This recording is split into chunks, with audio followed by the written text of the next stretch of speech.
The first raindrops struck the schoolhouse windows like tiny pebbles, a warning Elizabeth Parker had learned to heed in her 8 months at Riverdale. Storm clouds had been gathering since noon, transforming the Missouri spring sky into a cauldron of angry grays and ominous greens. Now, as she dismissed her students for the day, the young teacher felt a familiar tightness in her chest, the same foreboding she'd experienced before her father's mill closed, before her fiancé broke their engagement, before she'd been forced to accept this teaching position that no one else wanted in a frontier town that regarded her Boston education with equal parts admiration and suspicion. "Miss Parker?" The small voice came from behind her as Elizabeth secured the classroom windows. She turned to find Sophie Waters still seated at her desk, her slate and books neatly arranged before her. At 11 years old, Sophie was uncommonly serious, with dark, intelligent eyes that seemed to absorb everything around her. "My grandmother says, when the sky turns that color, we should seek shelter underground. Before we jump back in, tell us where you're tuning in from, and if this story touches you, make sure you're subscribed. Because tomorrow, I've saved something extra special for you." Elizabeth glanced out the window again, noting how the trees along Willow Creek bent at unnatural angles, their branches thrashing in winds that seemed to shift direction with chaotic purpose. In the 8 months since she'd arrived in Riverdale, she'd witnessed several violent storms, but something about this one felt different, more menacing, more deliberate in its approach. "Your father hasn't arrived yet?" Elizabeth asked, though she already knew the answer. Daniel Waters typically arrived precisely at 4 o'clock to collect his daughter, the only Cherokee child permitted to attend the white settlement school. His punctuality was both practical and political, never giving the school board reason to revoke their reluctant permission, never leaving his daughter vulnerable to the taunts of certain townsfolk who believed she belonged at the government. Indian School 50 miles south, or better yet, confined to Pine Hollow, where the remnants of her mother's band had settled. Sophie shook her head, her 2 long braids swinging gently. "The trading took longer today. Grandfather Running Deer is negotiating with merchants from Jefferson Springs." She spoke perfect English, yet Elizabeth had noticed she sometimes chose words with deliberate formality, as though translating complex thoughts from Cherokee. A flash of lightning illuminated the schoolroom, followed almost instantly by a deafening crack of thunder that shook the little bell in the tower. Elizabeth made her decision quickly, remembering the storm cellar beneath the schoolhouse that the town had insisted on building when they hired her, a space she'd inspected once but never used. "We should move to the cellar," she said, grabbing the oil lamp from her desk and a woolen blanket from the coat rack. "Bring your books if you wish. We might be there a while." The cellar door was located behind a bookshelf in the schoolroom's rear corner. Elizabeth had to push with her shoulder to move the heavy case along its iron tracks, revealing rough-hewn wooden steps descending into darkness. The smell of damp, earth and moldering potatoes rose to meet them. "I'll go first," Elizabeth said, lifting her skirt slightly to navigate the narrow stairs while holding the lamp aloft. Sophie followed close behind, her footsteps surprisingly light on the creaking wood. The cellar was smaller than Elizabeth remembered, its ceiling low enough that she had to stoop slightly. Shelves lined one wall, mostly empty, save for a few preserved jars left by the previous teacher. A small bench stood against the opposite wall, barely long enough for 2 people. The packed earth floor was dry, at least, though the walls glistened with moisture in the lamplight.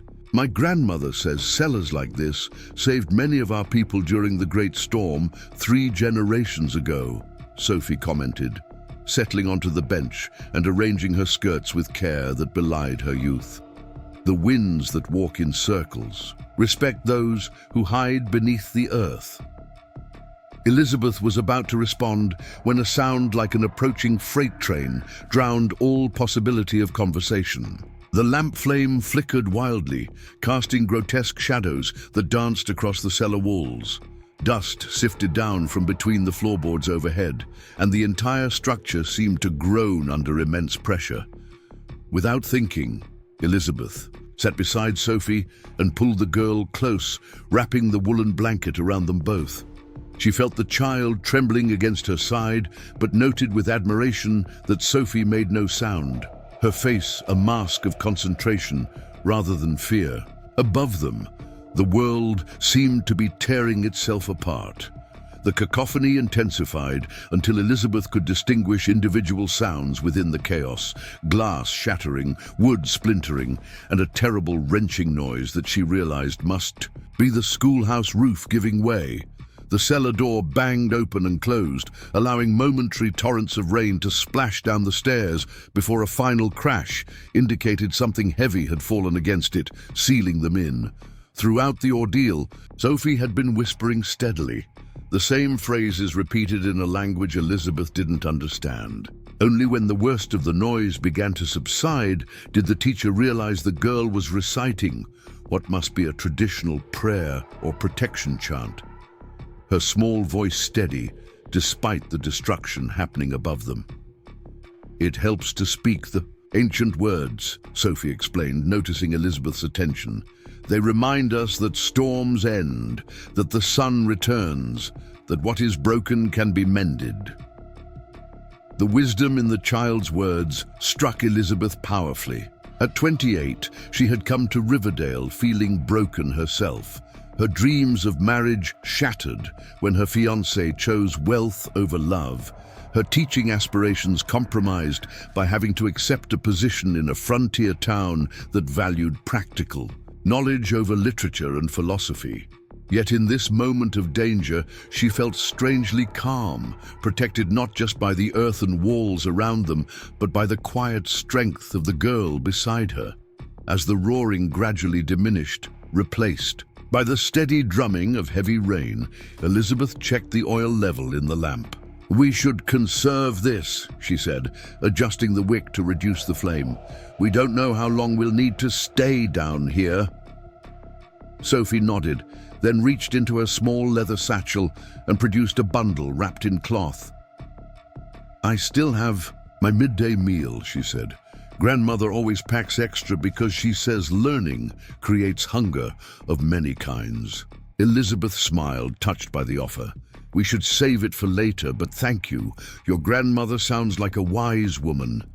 "The wisest," Sophie agreed solemnly. "She was a healer before her hands grew too stiff for the work. Now she teaches others, including my father. That's why we were permitted to stay when many of our people were forced to go west. The town council knows they need her knowledge of plants and medicines." This was more than Sophie had ever shared about her family. In the month she'd attended the school, Elizabeth had always been curious about the Waters family and their unusual position in the community, respected for their healing skills, yet kept at arm's length because of their heritage. "Your mother," Elizabeth began carefully, then hesitated, unsure if the question would cause pain. "Died when I was 7. Sophie completed the thought without apparent distress. "A fever that even grandmother couldn't break. Father says she walks with the ancestors now, watching over us from the stars." She paused, then added, "That's partly why he insisted I attend your school. Mother believed our people must learn both paths of knowledge to survive the changes coming to our lands." Preparing and narrating this story took us a lot of time, so if you are enjoying it, subscribe to our channel. It means a lot to us. Now back to the story. The simple statement contained volumes of insight about the tensions that had been building throughout the territory, the increasing pressure on native tribes to cede lands, adopt white customs, or relocate west of the Mississippi. Elizabeth had heard rumors of the Indian Removal Act's enforcement growing stricter, but like many in Riverdale, she'd kept the uncomfortable reality at arm's length. "Your father is a brave man," Elizabeth said finally. "Not many would challenge both communities the way he has, sending you here." Sophie's expression brightened slightly. He says the same about you, Miss Parker, that you're brave to teach me when others wouldn't. Elizabeth felt a blush rise to her cheeks, surprised and oddly pleased by Daniel Waters' good opinion. Their interactions had been unfailingly polite but brief, just the daily exchange of greetings when he delivered and collected his daughter. She had always been struck by his dignified bearing and articulate speech, so at odds with the crude stereotypes many townspeople held about the Cherokee. A sudden crash from above interrupted her thoughts, followed by a rush of cooler air. Something had shifted in the debris blocking the cellar door. "The storm is passing," Sophie observed. "But we should wait longer. Sometimes there is a second wind that follows after a false calm." Elizabeth nodded, again impressed by the girl's knowledge. They sat in companionable silence for perhaps 20 minutes, the only sounds the occasional creak of settling timber overhead and the gradually lessening patter of rain. When they finally decided to investigate, Elizabeth went first, pushing cautiously against the debris, partially blocking the cellar entrance. A fallen bookcase had wedged against the door, but shifted enough to allow them passage with some effort. The sight that greeted them at the top of the stairs left Elizabeth momentarily speechless. The schoolhouse was largely gone. One wall remained partially standing, along with the corner containing the cellar entrance, but the rest had been reduced to scattered timber and shattered glass. Elizabeth's small attached living quarters had completely vanished, her modest possessions now likely scattered across miles of countryside. Rain fell unimpeded through the open sky above them, already forming puddles on the remaining floorboards. "Oh my," Elizabeth breathed, surveying the destruction. Her desk lay on its side, 20 feet from its usual position, the drawers torn out and contents strewn about. Sodden books and papers created a pathetic carpet across what had been her classroom. The American flag she had so proudly hung was nowhere to be seen. Sophie stood quietly beside her, taking in the scene with the same composure she had shown during the storm itself. "The tornado went through the center of town," she observed, pointing westward where multiple columns of smoke rose despite the rain. "The damage will be worse there." Elizabeth felt a surge of concern for her students and their families, many of whom lived in the cluster of homes and businesses that constituted Riverdale proper. "We need to see if people need help," she said, already stepping carefully across the debris-strewn floor toward what had been the front door. "Father will come soon," Sophie said with absolute certainty. "When he sees the storm's path, he'll know to check here first." She picked up a slightly damaged slate that had somehow survived the destruction. "Until then, we should gather what can be saved." The practical suggestion anchored Elizabeth, giving her a task to focus on beyond her shock. Together they began collecting books and teaching materials that remained somewhat intact, creating a pile beneath the partial shelter of the remaining wall. The rain continued steadily but had lessened in intensity, and occasionally the clouds parted enough to let weak sunshine illuminate the landscape of destruction. What struck Elizabeth most was the randomness of it all. Her heavy oak desk had been tossed aside like kindling, yet the delicate glass paperweight that normally sat upon it lay unharmed in a puddle 20 feet away. The new dictionary, Pride, of the school board was now a sodden mass of pulp, while a student's forgotten rag doll sat upright and dry beneath a section of overturned flooring. "Like life itself," she murmured, carefully placing the salvaged paperweight atop their growing pile of recoverable items. "Pardon, Miss Parker." Sophie looked up from where she was gently wiping mud from a volume of Shakespeare's collected works. "Just thinking aloud," Elizabeth replied, "about how storms, like many of life's challenges, seem so arbitrary in what they take and what they leave behind." Sophie considered this with her characteristic thoughtfulness. "Grandmother says it," only seems random because we can't see the larger pattern. Like standing too close to a blanket on a loom, the design isn't visible until you step back. Before Elizabeth could respond to this piece of wisdom, they heard the sound of approaching hoofbeats, multiple horses moving at speed. Sophie's face lit up with recognition even before the riders came into view. "Father!" she called out, waving vigorously as 3 horsemen appeared through the rain. Daniel Waters rode at the front, his normally composed features marked with naked concern that melted into relief when he spotted his daughter. Behind him rode 2 other Cherokee men, whom Elizabeth recognized from their occasional visits to Riverdale: Joseph Running Deer, an elder from Pine Hollow, and a younger man whose name she couldn't recall. Daniel dismounted before his horse, had fully stopped, crossing the schoolhouse ruins in long strides to embrace Sophie. "Little Sparrow," he murmured, using what Elizabeth assumed was his daughter's Cherokee name. "When we saw the storm's path..." He didn't complete the thought, instead holding his daughter at arm's length to inspect her for injuries. "We're fine, Father," Sophie assured him. "Miss Parker knew to take us to the cellar right away. She was very brave." Daniel turned to Elizabeth, his dark eyes meeting hers with an intensity that made her momentarily forget the destruction around them.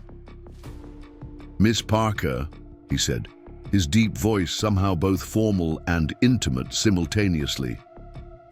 "I have no words adequate to thank you for protecting my daughter." Elizabeth felt her cheeks warm again. "Anyone would have done the same," she demurred. "Sophie was remarkably composed throughout. You've raised an extraordinary young woman." A hint of a smile softened his features before concern returned. "The town has suffered severely," he said. "The tornado cut directly through the main street. Many buildings are destroyed, and there are injuries. Dr. Reed is overwhelmed." The elder, Joseph Running Deer, who had remained mounted, spoke in rapid Cherokee to Daniel, who nodded before.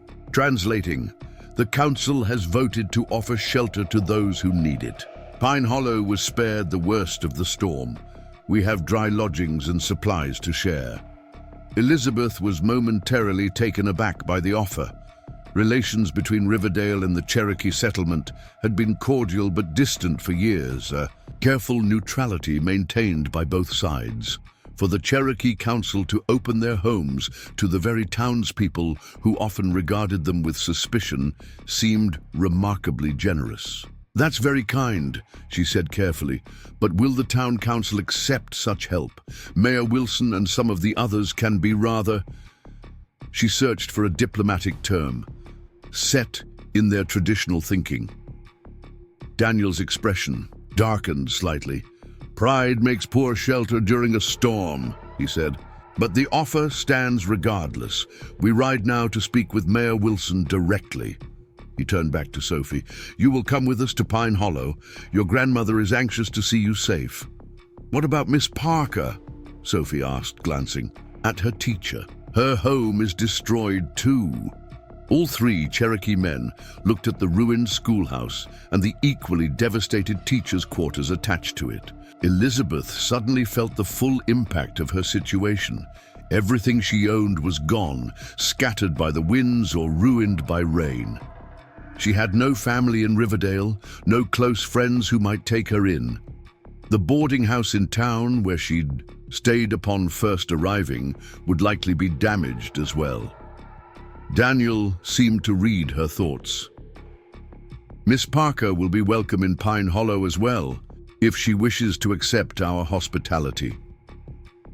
Elizabeth hesitated, conscious of what such an arrangement might mean for her reputation in town. A single white woman staying among the Cherokee, even in these extraordinary circumstances, would certainly cause talk. Yet the alternative, sleeping amid the ruins or imposing on relative strangers in town, seemed far less appealing. "I would be grateful for shelter tonight," she said finally, "and perhaps I can help tend to any injured from town who come seeking aid." Daniel nodded, seemingly satisfied with this pragmatic approach. My mother will appreciate another pair of skilled hands. The young man there, he indicated the third rider, has brought an extra horse for Sophie. You may ride with me, Miss Parker, if that's acceptable. Under normal circumstances, the proposition would have been scandalously improper. But Elizabeth was quickly realizing that a tornado had the power to sweep away social conventions as easily as it had the schoolhouse roof. She nodded her agreement, gathering the small bundle of salvaged possessions they'd recovered. As Daniel helped her mount in front of him on his sturdy bay horse, Elizabeth caught sight of smoke still rising from the center of Riverdale. Her chest tightened at the thought of her students and their families facing this devastation. Yet something else was rising alongside her concern, a strange sense of possibility, as though the tornado had not only destroyed physical structures, but also blown open doors previously kept firmly shut. Pine Hollow lies beyond Eagle's Bluff, Daniel said as they set off, his voice close to her ear as he guided the horse carefully through debris-strewn fields. About an hour's ride in good conditions, though the storm may have blocked some paths. Elizabeth nodded, acutely aware of his presence behind her.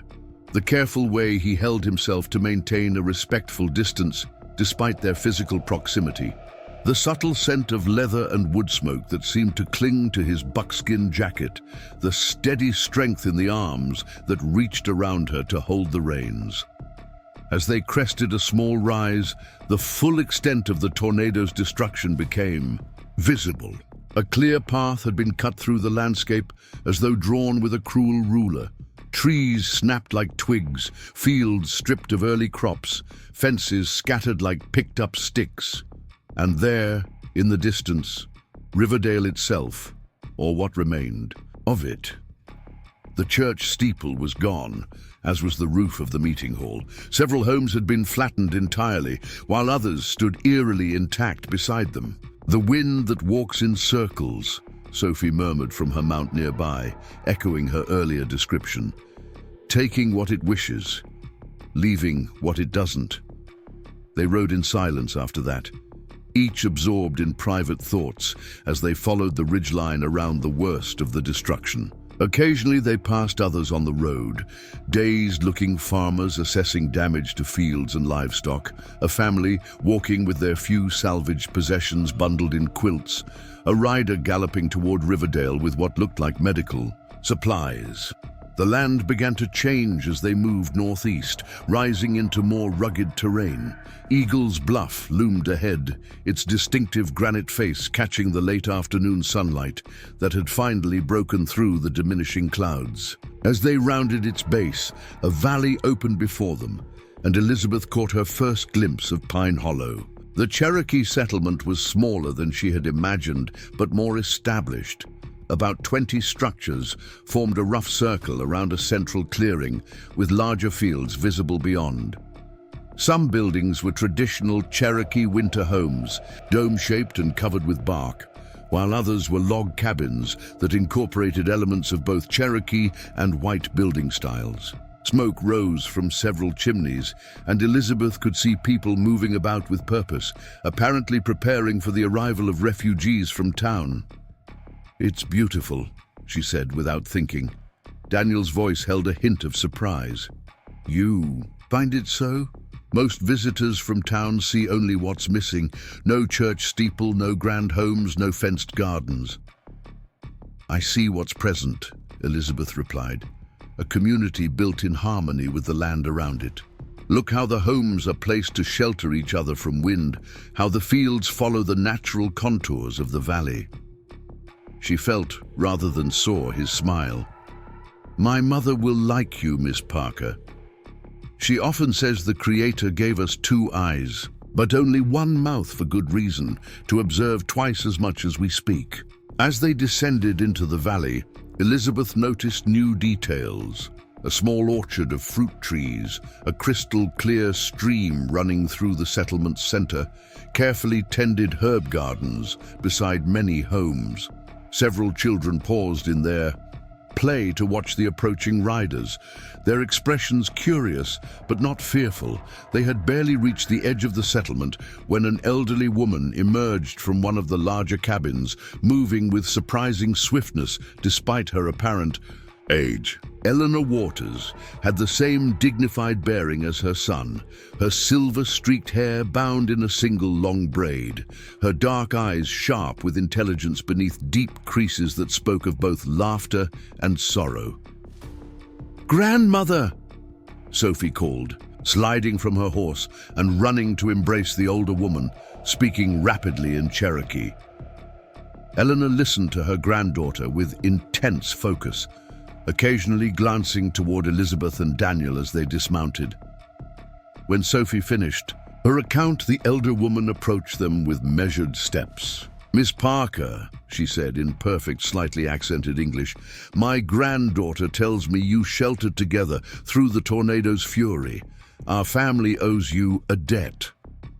"No debt exists where there is only right action," Elizabeth replied, remembering a phrase her father had often quoted from his Quaker upbringing.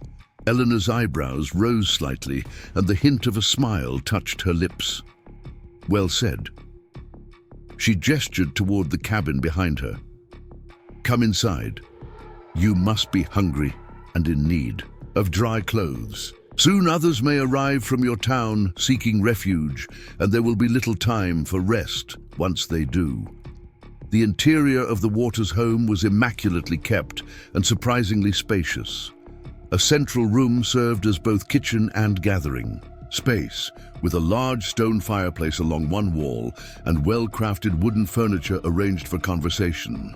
Dried herbs and plants hung from the ceiling beams, filling the air with subtle, pleasant scents. Doorways covered with woven blankets led to what Elizabeth assumed were sleeping quarters. "Sophie, take Miss Parker to the small room and find her something dry to wear," Eleanor instructed. "Then help me prepare food. The council is gathering now to organize assistance for the townspeople." Utti, as Sophie led her to a small but comfortable side room, Elizabeth was struck by the calm efficiency with which the Waters family and, it seemed, the entire settlement was responding to the crisis. There was no panic, no wasted motion, only purposeful action guided by clear decisions. Sophie provided a simple dress of soft deerskin and a woolen shawl, both slightly small but serviceable. "Grandmother's from when she was younger," the girl explained, before her hands grew stiff with age. Changed and somewhat refreshed, Elizabeth rejoined the others in the main room, where Daniel and Eleanor were engaged in serious conversation with Joseph running deer and two other elders who had arrived while she was changing. They spoke in Cherokee, but switched to English when she appeared. "Miss Parker," Joseph addressed her formally, "we understand from Daniel that you wish to assist with caring for any injured who may come. Have you knowledge of medicine?" "Basic care only," Elizabeth admitted, "but I'm a quick learner and willing to help however I can." Eleanor nodded approvingly. "Good. Many hands will be needed before this day ends. Already riders have gone to Riverdale with our offer of shelter and assistance. Whether pride allows them to accept remains to be seen." The skepticism in her tone suggested a history of rejected overtures, and Elizabeth felt a surge of embarrassment on behalf of her town. How many times had Pine Hollow extended friendship only to be rebuffed by suspicion and prejudice? "If Mayor Wilson has any sense, he'll accept gratefully," she said. "The meeting hall is damaged, the church worse, and many homes destroyed. Where else would people go?" Daniel exchanged glances with his mother. "Pride has built higher barriers than logic can easily cross," he said. "But perhaps this situation will prove different."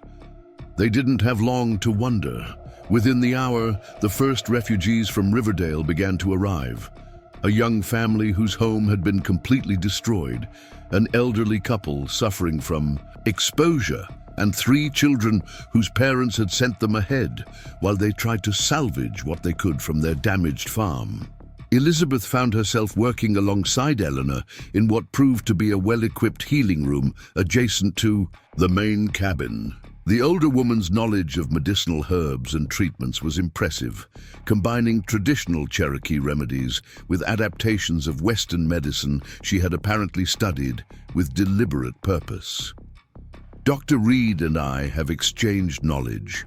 For many years, Eleanor explained as they treated an elderly man's injured arm. He brings me medical journals from Jefferson Springs. I show him plants that have served our people for generations. The healing is stronger when different wisdoms flow together. By sunset, nearly 30 people from Riverdale had sought refuge in Pine Hollow, and more were reportedly on their way. The settlement's preparations proved remarkably thorough. Food had been readied, sleeping arrangements organized, even activities arranged to keep frightened children occupied while adults dealt with practical matters. What struck Elizabeth most was how quickly the initial awkwardness between townspeople and their Cherokee hosts began to dissolve in the face of shared crisis.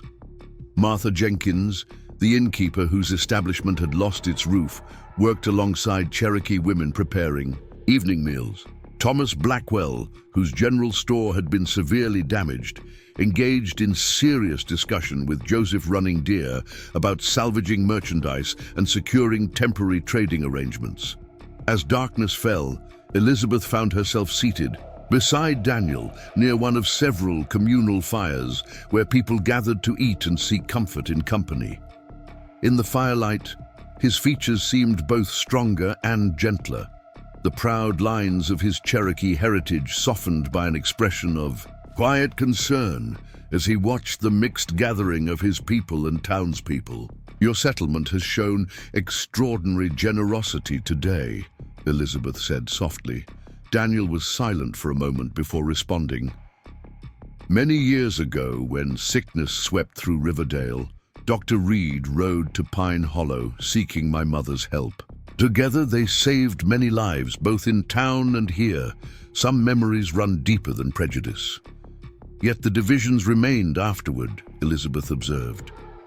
"Yes." His gaze remained on the fire. "Gratitude is often a briefer emotion than suspicion. When the crisis passed, old habits of thinking returned. Perhaps this time will be different. Because the need is greater. Because the need is mutual," he corrected gently. "Today, we offer shelter and food. Tomorrow we will need help rebuilding our shared forest hunting blinds and fishing weirs damaged by the storm. The week after, trading must resume if both communities are to thrive. Perhaps in working together by necessity, we might remember what we've forgotten, that these lands sustained both our peoples better when knowledge and resources were shared." The wisdom in his words resonated with something Elizabeth had felt, growing within her since coming to Riverdale, a sense that the rigid separations maintained between communities served no one well in a frontier where survival often hung by the thinnest thread. "Sophie told me her mother believed in walking both paths of knowledge," she said. "It seems you and Eleanor share that philosophy." A shadow passed across Daniel's features at the mention of his late wife. Rachel was Tsalagi, Cherokee, but educated in a mission school. She saw value in both worlds and feared for our people if they rejected either. That's why Sophie attends your school, despite the disapproval it sometimes brings from both sides. Their conversation was interrupted by the arrival of several wagons bringing more refugees from town, including, to Elizabeth's surprise, Mayor Wilson himself, accompanied by Dr. Reed and George Thompson from the school board. The three men looked exhausted and smoke-smudged, but uninjured. Daniel rose immediately to greet them, the formal courtesy, in his manner, revealing nothing of the complex history that surely existed between these community leaders. Elizabeth followed, curious to witness this unprecedented meeting of Riverdale's authority figures and Pine Hollow's elders. "Mr. Waters," Mayor Wilson began, his normally booming voice subdued by exhaustion. "Your messengers said we would find shelter here for those displaced by the tornado." "You and all who need it," Daniel confirmed. "We have food prepared and places arranged for sleeping. Dr. Reed, we've set up a treatment area where my mother is already tending to some of your townspeople." The doctor nodded gratefully. "Eleanor's skills will be most welcome. We have 3 more injured arriving by wagon within the hour. Nothing immediately life-threatening, but requiring attention I haven't had time to provide." George Thompson had been scanning the gathered crowd, his bushy eyebrows rising when he spotted Elizabeth. "Miss Parker, you're here as well. We feared the worst when riders reported the schoolhouse destroyed." "Sophie and I weathered the storm in the cellar," Elizabeth explained. "Mr. Waters and his family kindly offered shelter when it was clear my quarters were gone." The school board chairman harumphed, but seemed relieved. "Well, the building can be rebuilt. Finding another teacher of your caliber would have been considerably more difficult." Mayor Wilson, meanwhile, was surveying the settlement with poorly disguised amazement, clearly seeing Pine Hollow properly for the first time. The organization, the solid structures, the evident preparation for emergencies, all contradicted the simplistic notions many in Riverdale held about their Cherokee neighbors. "This is most generous," he said finally, addressing Daniel. "With newfound respect, Riverdale will remember this assistance in its time of need." Joseph Running Deer, who had joined them silently, spoke with the directness of age and authority. "Perhaps more than memory is needed, Mayor Wilson. Perhaps new understanding between our communities would serve both better than old suspicions." The mayor looked momentarily discomfited, but nodded slowly. "Perhaps indeed, Mr. Running Deer. But tonight we focus on immediate needs. Tomorrow will bring time for broader discussions. Nah?" As the men moved away to organize the new arrivals, Elizabeth caught Sophie watching the exchange from nearby, her young face thoughtful beyond her years. "What are you thinking, Sophie?" she asked quietly. The girl considered the question with characteristic care. "That storms sometimes clear away more than just buildings," she said finally. "Grandmother says obstacles in the mind can be harder to rebuild than those made of wood and stone." Looking around at the unprecedented gathering, Cherokee and white settlers sharing food and fire, working together to treat injuries and comfort children, barriers momentarily swept aside by greater need. Elizabeth felt a profound sense that Sophie might be right. The tornado had destroyed much, but perhaps in that destruction lay the seeds of something new. Not just rebuilding structures, but reimagining the connections between communities that had existed side by side, yet separately for too long. As she helped distribute blankets to newly arrived families, Elizabeth caught Daniel's eye across the fire. Something unspoken passed between them. A shared recognition of possibility in the midst of devastation, a mutual understanding that what might grow from these ashes could be stronger than what had stood before. The night ahead would be long, the challenges of coming days longer still, but for the first time since arriving in Riverdale, Elizabeth felt she might be exactly where she was meant to be. Not merely a Boston-educated teacher biding her time on the frontier, but a builder of bridges between worlds that had forgotten their connections. Morning arrived, with pale golden light filtering through the mist that hung over Pine Hollow. Elizabeth woke disoriented, momentarily forgetting where she was, until her gaze settled on the unfamiliar woven blankets and the small window framing. A view of mountains she had only ever seen from a distance. The events of the previous day rushed back. The tornado, the destruction of the schoolhouse, the unexpected refuge in the Cherokee settlement. She dressed quickly in the borrowed deerskin dress, smoothing her hair as best she could without her usual brush. From outside came the sounds of a community already active, voices calling greetings, children laughing, the rhythmic chopping of wood. Through the thin walls, she could hear several conversations in both English and Cherokee, evidence of Riverdale's displaced citizens and their hosts beginning another day together. When Elizabeth emerged from the small room, she found Eleanor, Waters seated by the hearth, her skilled hands sorting through bundles of dried plants despite the stiffness that occasionally made her pause and flex her fingers. The older woman looked up with a nod of greeting. "The others have eaten and gone to help with morning tasks," Eleanor said, indicating a pot of something fragrant hanging near the fire. "There is corn porridge still warm.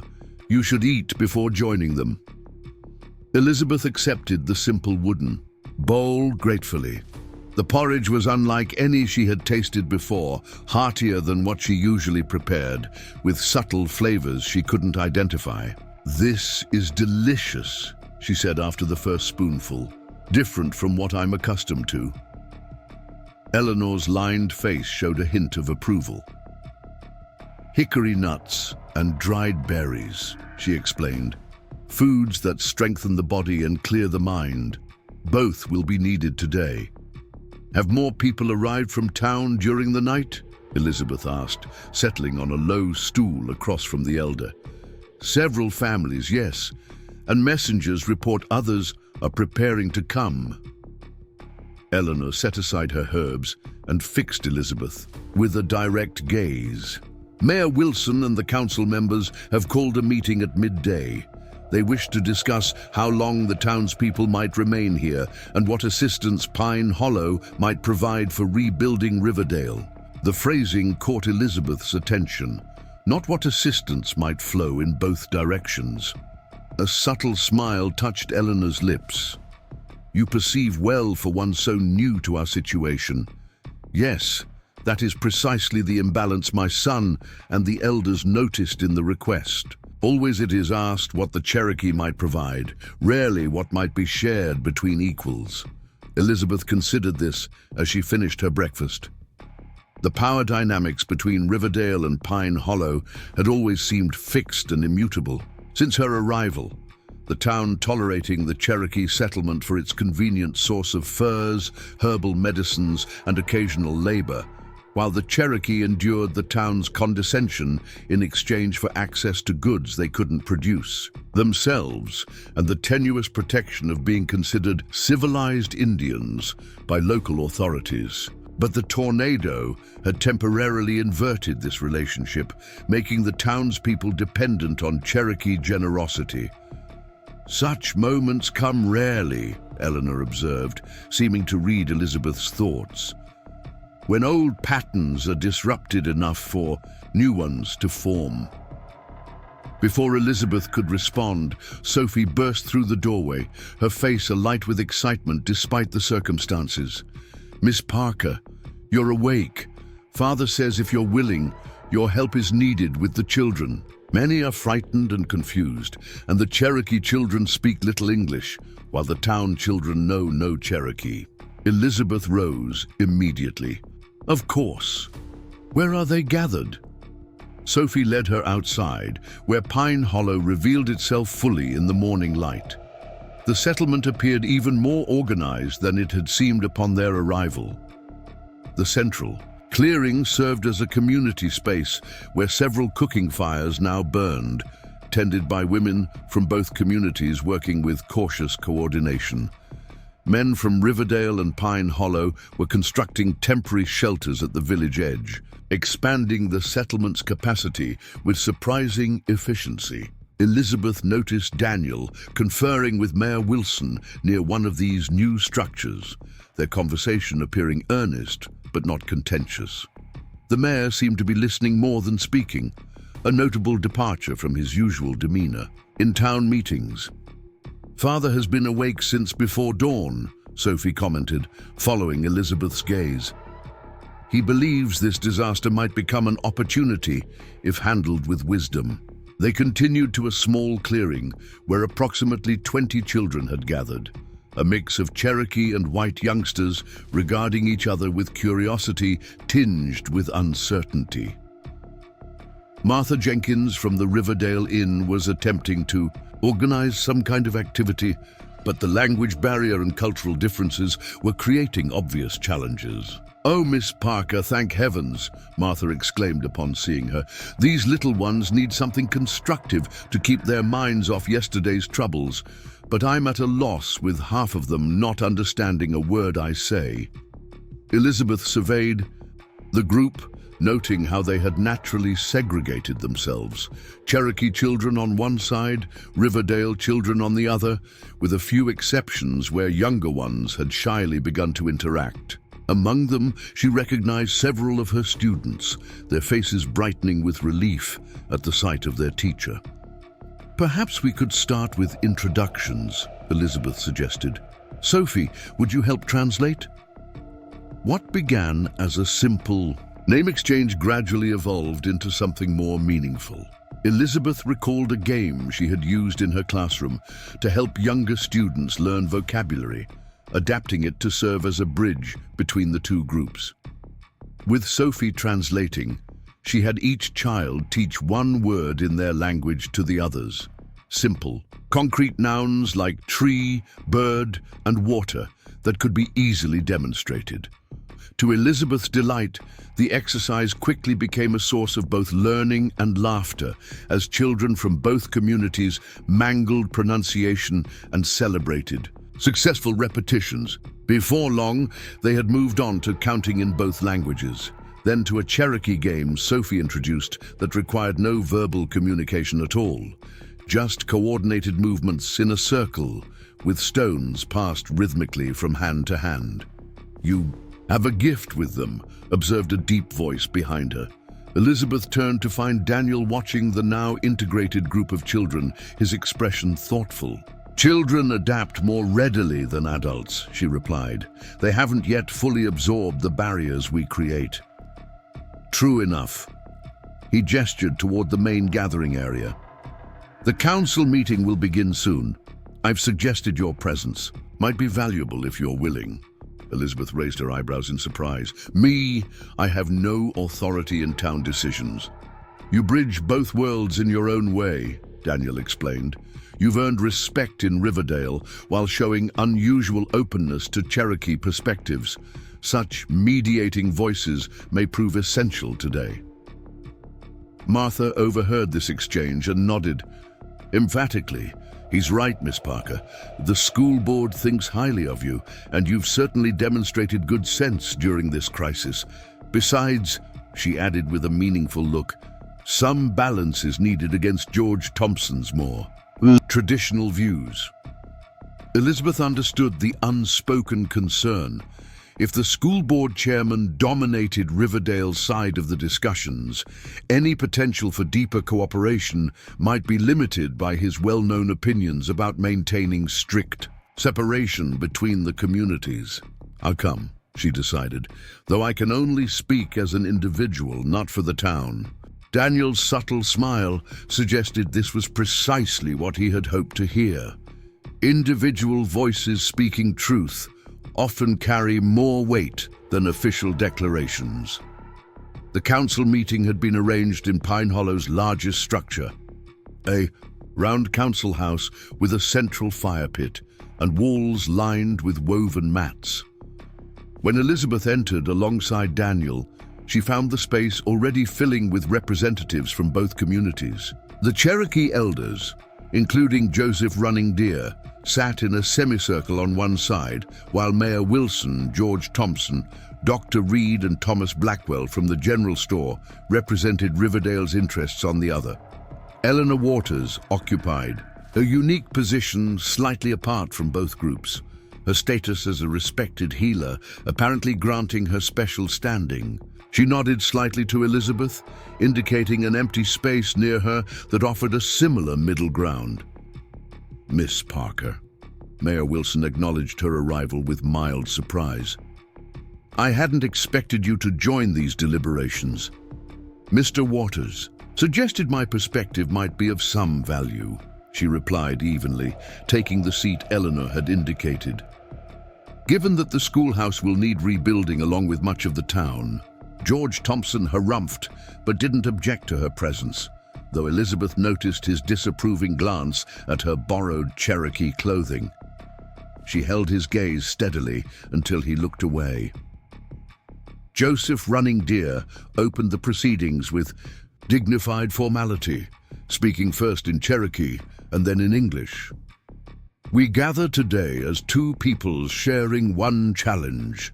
The storm that walks in circles has reminded us that the forces of nature recognize no boundaries between our communities. How we respond together may determine whether we merely survive or find a path to shared prosperity.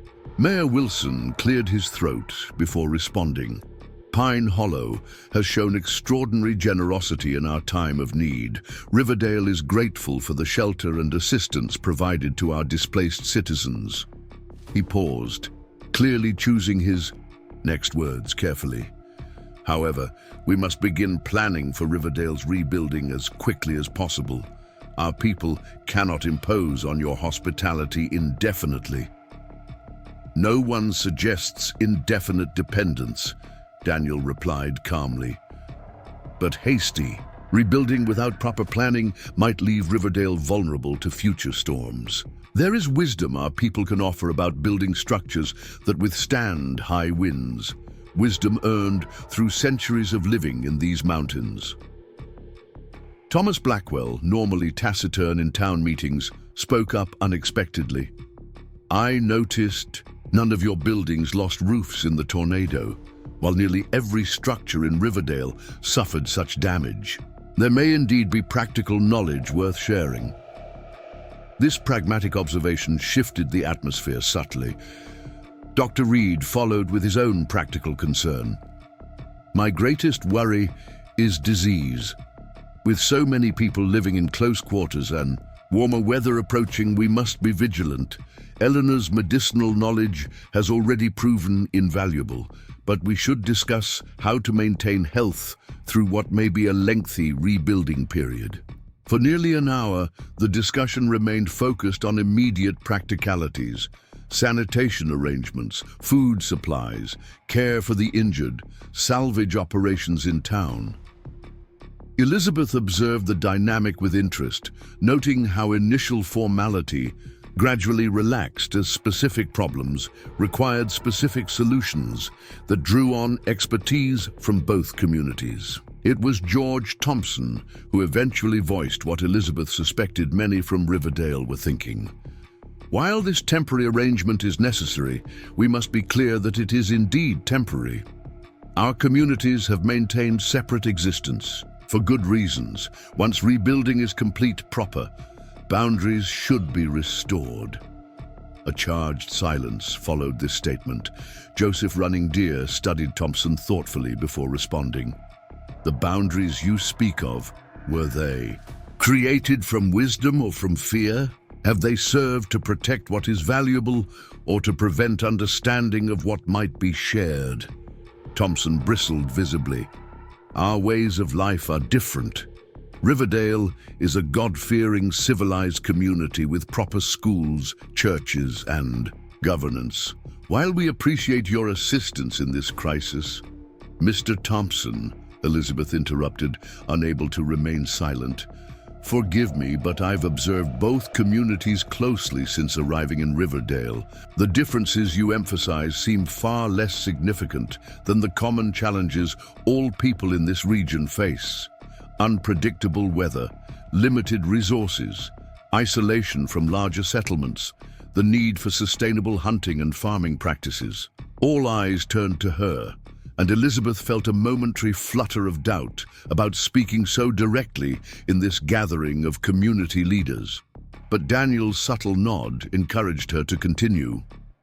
In my classroom, Sophie Waters has consistently demonstrated that knowledge from both traditions creates stronger understanding than either alone. Perhaps, rather than focusing on restoring boundaries, we might consider what limited integration might benefit both communities. What exactly are you suggesting, Ms. Parker? Mayor Wilson asked, his tone guarded but not dismissive.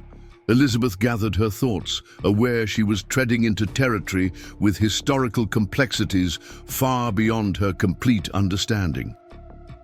I'm suggesting practical cooperation rather than complete separation or assimilation. The trading relationship that already exists could be expanded. Knowledge exchange like that between Dr. Reed and Mrs. Waters could be encouraged in other areas. Perhaps even educational opportunities that allow children from both communities to learn from each other's strengths. Thomas Blackwell nodded, slowly. My business has always done better when trade with Pine Hollow flows freely. And I've noticed Cherokee hunting practices seem to maintain game populations better than our methods. Precisely such examples, Elizabeth affirmed. Not erasing differences, but recognizing when perspectives from both traditions create stronger outcomes than either alone. Daniel spoke into the thoughtful silence that followed. What Miss Parker describes echoes what my late wife envisioned. Not two separate paths, but a shared trail where each brings their strongest knowledge. The tornado has forced us together temporarily, but perhaps there is a lesson in that circumstance rather than merely a hardship to endure. The discussion that followed revealed deep currents of both resistance and possibility. George Thompson maintained his commitment to clear separation, though even he acknowledged certain practical arrangements might be mutually beneficial. Mayor Wilson proved more flexible, particularly when Thomas Blackwell outlined potential economic advantages to closer cooperation. Dr. Reed spoke passionately about the medical knowledge he had gained through collaboration with Eleanor, while Joseph Running Deer addressed legitimate Cherokee concerns about maintaining cultural practices and land rights if boundaries became more permeable. Throughout these exchanges, Elizabeth noticed Eleanor watching silently, her weathered hands folded in her lap, her expression revealing nothing of her thoughts. Only when the discussion seemed to be circling without resolution did the elder finally speak. "When I was a young woman," Eleanor began, her voice quiet but commanding immediate attention, "a sickness came to these mountains that our traditional medicines could not cure alone. Many died in both our communities before Dr. Reed's predecessor. And my mother found that certain plants from our pharmacopoeia, prepared according to white medical principles, created a treatment effective against the disease." She paused, her gaze moving deliberately around the circle. Neither approach alone would have saved as many lives. Together, they created something stronger than either separate tradition. This is the wisdom the storm has reminded us to consider. Joseph Running Deer nodded slowly. "The council proposes this. While Riverdale rebuilds, let us create deliberate opportunities to share knowledge that might benefit both peoples. Not to erase the differences between us, but to recognize when our separate wisdoms might be woven together for mutual strength." Mayor Wilson stroked his beard thoughtfully. A trial period perhaps, with clear understanding that Riverdale maintains its governance and Pine Hollow its autonomy. "A shared path with separate camps along the way," Daniel suggested, using a traveling metaphor that seemed to resonate with both sides. The agreement that gradually took shape over the next hour was modest in its official language, but revolutionary in its implications for the two communities.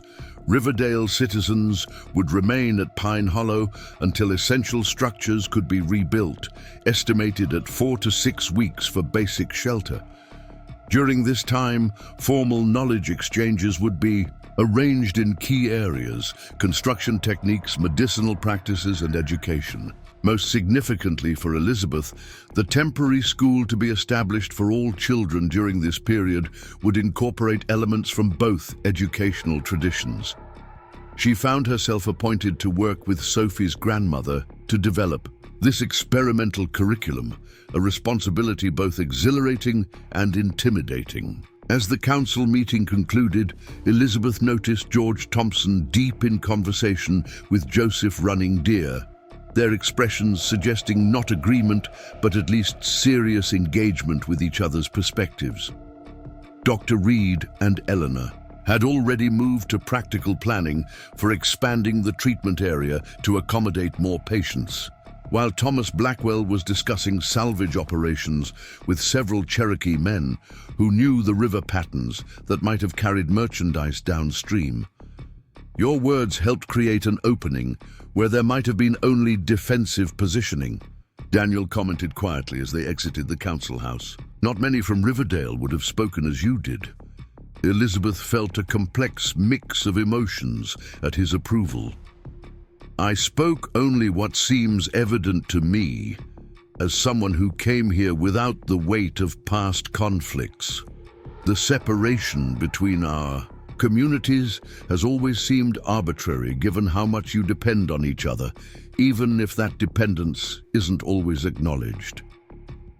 They walked together toward the central clearing where the unusual sight of Cherokee and Riverdale children playing together greeted them. Sophie appeared to be teaching a group of town children a traditional game involving pebbles and a drawn diagram, while two Cherokee boys were showing Elizabeth's students, John and William, how to use small bows they had crafted. My wife would have been pleased to see this, Daniel said softly, a hint of old grief coloring his words. Rachel believed our daughter would need both worlds to thrive in whatever future awaits the Cherokee. That's why Sophie's education has always been so important to me, despite the disapproval it sometimes brings from both communities. Elizabeth had wondered about this, why a man clearly dedicated to Cherokee traditions and leadership would insist on sending his daughter to the white settlement school, especially given the prejudice Sophie occasionally faced there. Sophie has a remarkable capacity to bridge worlds, she observed. She seems to move between languages and perspectives with a fluidity I've rarely seen in anyone, let alone a child her age. Pride warmed Daniel's expression. She carries her mother's gift for finding connections where others see only divisions. Rachel was the daughter of a Cherokee leader and a mission school teacher who defied convention to marry. Their union was viewed with suspicion by many, but it created in Rachel a unique ability to interpret each world to the other. This glimpse into the family's history helped Elizabeth better understand Sophie's unusual position and Daniel's determined support of her education. It couldn't have been easy for any of you after her mother died, she said gently. No, Daniel acknowledged, his gaze distant for a moment, but my mother's strength and wisdom held us together. Eleanor taught us that grief, like joy, must flow like water rather than become frozen in place. Sophie still carries sadness, but she also carries her mother's vision forward in her own way. Their conversation was interrupted by Sophie herself, running toward them with characteristic energy. "Father, Miss Parker, come see what we've made." She led them to where a group of children had created an elaborate model village using sticks, stones, leaves, and mud. To Elizabeth's surprise, the design incorporated elements from both Riverdale and Pine Hollow, miniature buildings arranged in the town's grid pattern, but constructed with the Cherokee technique of partially recessing structures into the earth. For stability, we're designing how Riverdale might be rebuilt, Sophie explained proudly. John and Sarah remembered how the buildings looked, and I showed them how our homes are built to withstand strong winds. Elizabeth exchanged a glance with Daniel, both recognizing the natural integration the children had achieved without political concerns or historical baggage.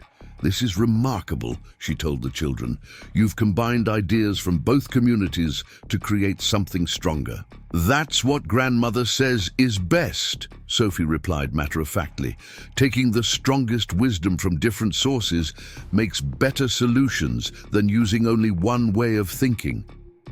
As the children eagerly pointed out features of their design, Elizabeth felt a profound sense of possibility.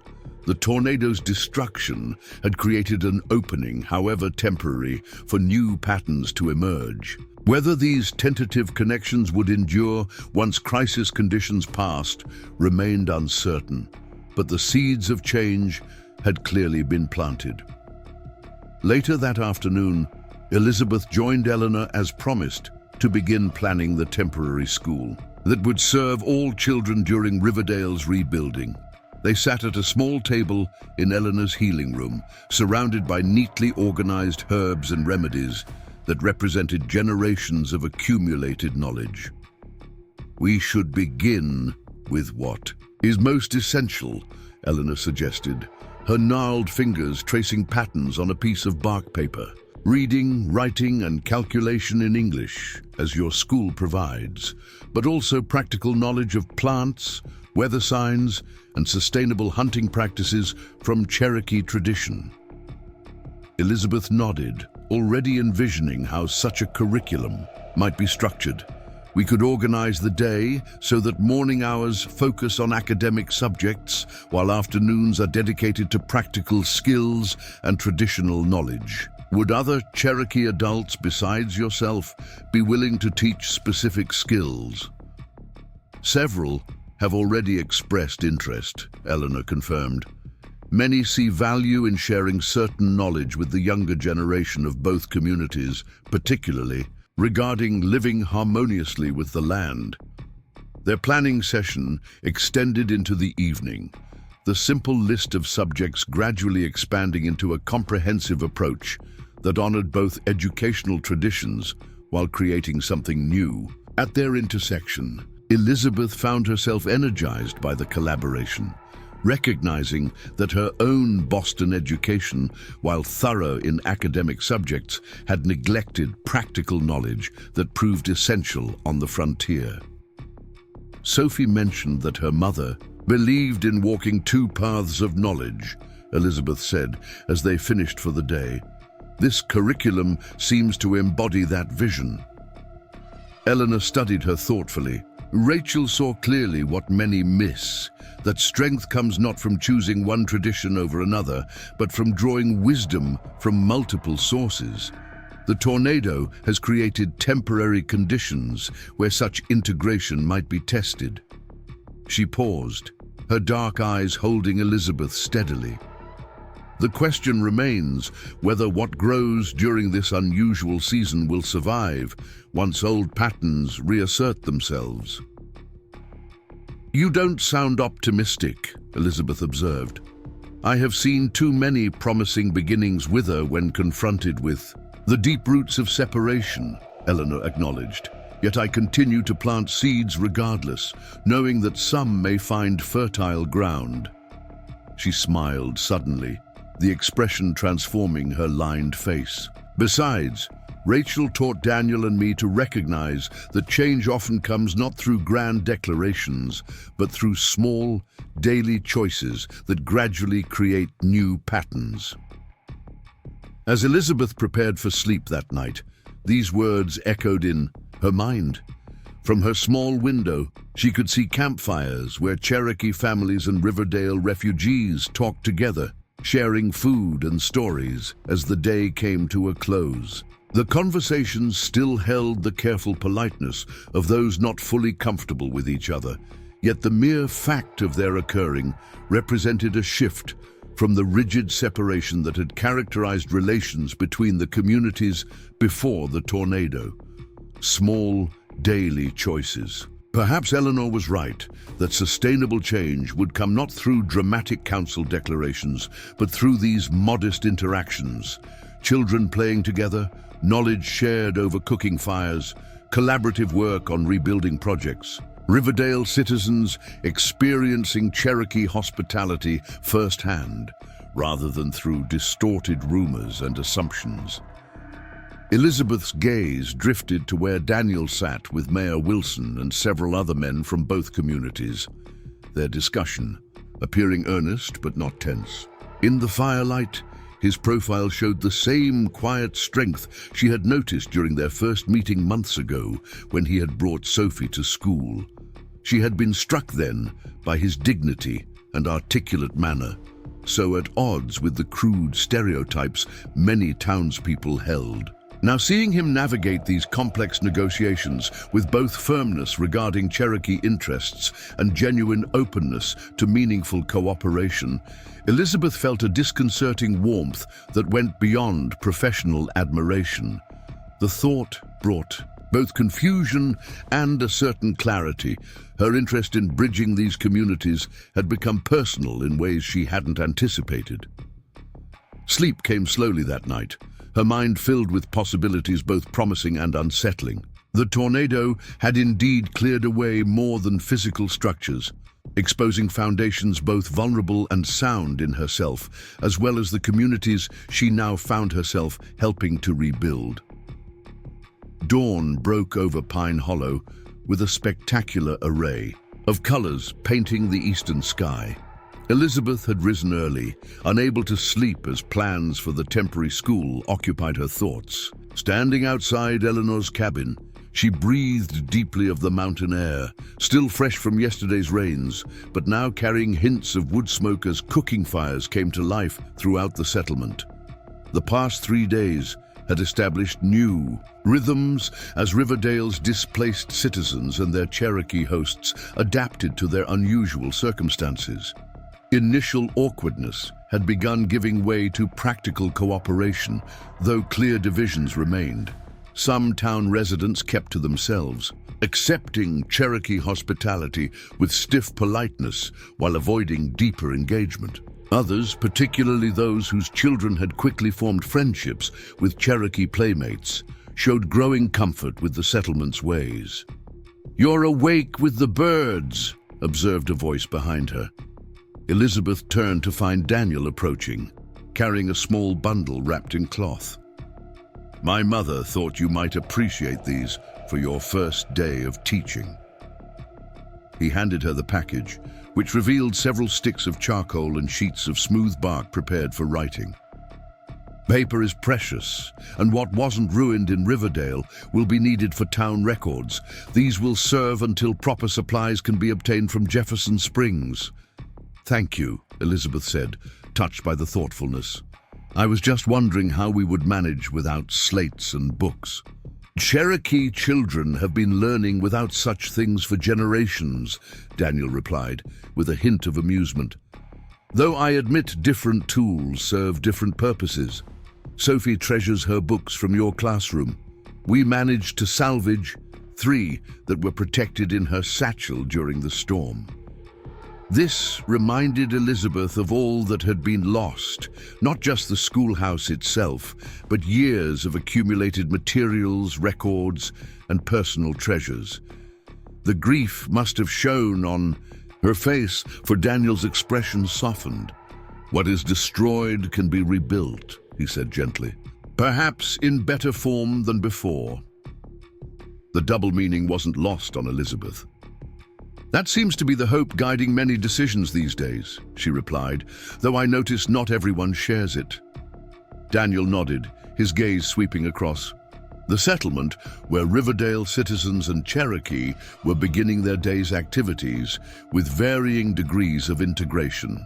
Change comes unevenly, especially when it challenges long-held beliefs about who belongs where and which knowledge matters most. Their conversation was interrupted by Sophie racing toward them, her face alight with excitement.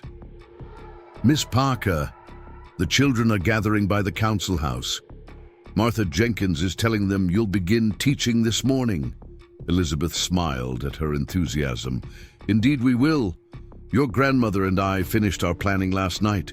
Will you help explain things to those who don't speak English well?" "Of course." Sophie's pride in being asked to serve as translator was evident. "Father says this is a historic day, the first time Cherokee and town children will learn together formally." As they walked together toward the council house, Elizabeth was struck by how naturally Sophie navigated between worlds, speaking English with perfect grammar one moment, then calling out greetings in Cherokee to elders they passed with equal confidence. The girl embodied the integration that now seemed possible, if fragile, between the communities. The temporary school had been established in a clearing near the council house, with logs arranged in a semicircle for seating and a flat section of ground prepared for demonstrations. Nearly 30 children had gathered. Riverdale students Elizabeth recognized, plus Cherokee children of various ages, all regarding each other with mixtures of curiosity, excitement, and in some cases, wariness. Martha Jenkins stood with the town children, helping maintain some semblance of order, while George Thompson watched from a distance, his expression revealing his reservations about this educational experiment. Several Cherokee parents remained, as well, standing apart but observing with interest. Elizabeth took a deep breath and stepped into the center of the space. "Good morning," she began in English, then nodded to Sophie, who repeated the greeting in Cherokee. "Today we begin a new type of school, one that will draw wisdom from both of our communities." She explained the structure they had planned.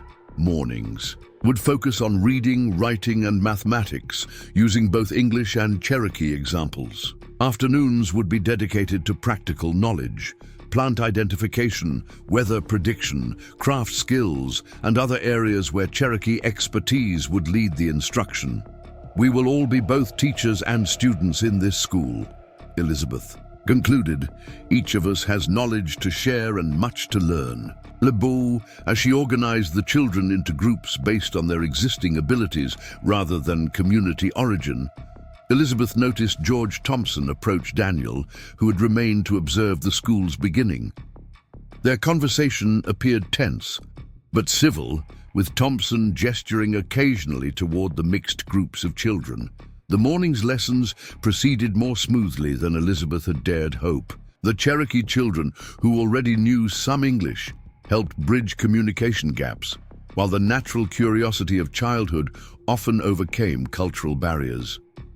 Simple mathematics translated easily between languages, and reading exercises incorporated both English texts and Cherokee syllabary that Sophie helped introduce. By midday, when families gathered to share the communal meal, Elizabeth felt cautiously optimistic. The children had adapted quickly to learning together, finding more commonalities than differences in their educational needs. Even George Thompson seemed somewhat reassured after observing for an hour, though his departing nod to Elizabeth contained reservations she could easily read. "The school board chairman remains skeptical," Daniel commented as he joined her for the meal, though perhaps less adamantly so than yesterday. "He fears losing control of what the town children learn," Elizabeth replied quietly, accepting a bowl of stew from one of the Cherokee women. "Education shapes how the next generation sees the world. He understands that power well." Daniel considered this as they found seats on a fallen log near the cooking fires. "My people have learned this lesson too late in many cases. When children absorb only white perspectives on history, law, and proper living, something essential is lost that cannot easily be recovered." Yet complete separation risks different losses, Elizabeth observed. Sophie demonstrates daily the strength that comes from fluency in multiple traditions. "She is fortunate to have teachers who value such integration," Daniel said, his gaze warm with something beyond mere professional approval. Not all would see her dual heritage as advantage, rather than confusion. The afternoon brought the more experimental portion of the school day. Instruction led primarily by Cherokee adults, with Elizabeth supporting rather than directing the learning. Eleanor began with a methodical introduction to medicinal plants, growing near the settlement, teaching children from both communities to identify helpful and harmful species with equal precision.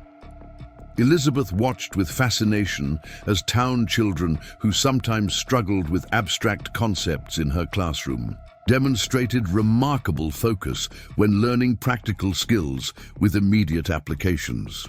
Young Matthew Wilson, who could rarely sit still for reading lessons, showed unexpected patience, while Eleanor demonstrated how to identify healing plants by their leaf patterns. Later, Joseph Running Deer led the older children in a lesson about tracking animals, not merely for hunting, but for understanding wildlife patterns that indicated environmental changes. The scientific principles embedded in these traditional practices impressed Elizabeth deeply, revealing sophisticated ecological knowledge that her own education had never addressed. As the afternoon progressed, she noticed more Riverdale parents pausing to observe the lessons, their expressions transitioning from skepticism to reluctant interest as they recognized the practical value of what their children were learning. Dr. Reed joined Eleanor's plant identification session, openly taking notes about species he hadn't previously recognized as medicinally significant. "You've created something remarkable here," Thomas Blackwell commented as Elizabeth guided younger children through a counting game that incorporated both English numbers and Cherokee equivalents. The merchant had lost his store in the tornado, but seemed less concerned with material losses than many others from town. "These children will see possibilities their parents never imagined. If we allow this experience to continue long enough to take root," Elizabeth replied, voicing the concern that had been growing as she observed the unprecedented cooperation. "I worry what happens when Riverdale is rebuilt and old patterns reassert themselves." Blackwell nodded thoughtfully. "Some seeds once planted prove surprisingly resilient." He gestured toward where his 10-year-old son was working intently alongside a Cherokee boy to construct a small water wheel using designs Joseph had demonstrated. "That friendship may outlast whatever barriers adults reconstruct." When the school day concluded, Elizabeth felt simultaneously exhilarated and exhausted. The challenges of teaching across language and cultural differences demanded continuous adaptation. Yet the children's engagement had exceeded her most optimistic expectations. Even those initially most resistant had found points of connection through shared learning. She was gathering the teaching materials when Mayor Wilson approached, his typical bluster muted by what appeared to be genuine thoughtfulness. "Miss Parker," he began, "I observed your unusual classroom for a time this afternoon. Most irregular methods compared to standard curriculum." Elizabeth steeled herself for criticism, but the mayor surprised her. "Yet I cannot deny the children seemed remarkably engaged. My grandson William hasn't shown such interest in learning since he began school. He just spent 15 minutes explaining to me how certain plants can reduce fever better than medicines from the apothecary." Cherokee knowledge of local plants is sophisticated and precise, Elizabeth replied cautiously. "Eleanor Waters has been extraordinarily generous in sharing wisdom that has sustained her people for generations." The mayor harumphed slightly but nodded. "Yes, well, the temporary nature of these arrangements must be kept in mind, of course. But perhaps certain practical elements might be considered for inclusion when regular schooling resumes." This modest concession represented a significant shift from the mayor's previous insistence on complete separation between the community's educational approaches. Elizabeth chose her response carefully, sensing an opportunity to nurture this opening. "I would welcome the opportunity to develop a more integrated curriculum for Riverdale's school going forward. Today has demonstrated that children benefit from both traditional academic subjects and practical knowledge of the region they inhabit." Mayor Wilson made no commitments, but his thoughtful expression as he departed gave Elizabeth hope that seeds of change had indeed been planted, not just among children, but perhaps within Riverdale's leadership as well. As evening approached, Elizabeth sought a moment of solitude, finding a quiet spot near the stream that ran through Pine Hollow. The day's events had left her mind buzzing with possibilities and challenges. She sat on a smooth rock overlooking the water, watching the current flow around obstacles with fluid adaptability that seemed an apt metaphor for what these communities needed to learn. Water finds its path regardless of what we place in its way, observed Eleanor, appearing beside her with the silent grace that belied her age. The question is whether we work with its natural flow or exhaust ourselves fighting against it. Elizabeth smiled, no longer surprised by how often the elder woman's observations aligned with her own thoughts. You're speaking of more than just streams, I think. Of course. Eleanor lowered herself carefully onto a neighboring rock, her movements deliberate but not frail. The current of change has been flowing between our peoples since first contact. Some try to dam it completely, others to divert it away from what they value. The wisest learn to channel it constructively while respecting its power. They sat in companionable silence for a time, the burbling water and distant sounds of the settlement creating a peaceful backdrop for reflection. Finally, Elizabeth voiced the question that had been growing since the tornado thrust her into this unexpected situation.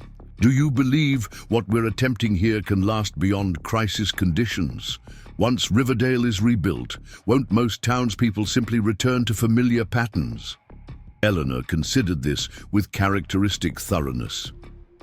Some will certainly try.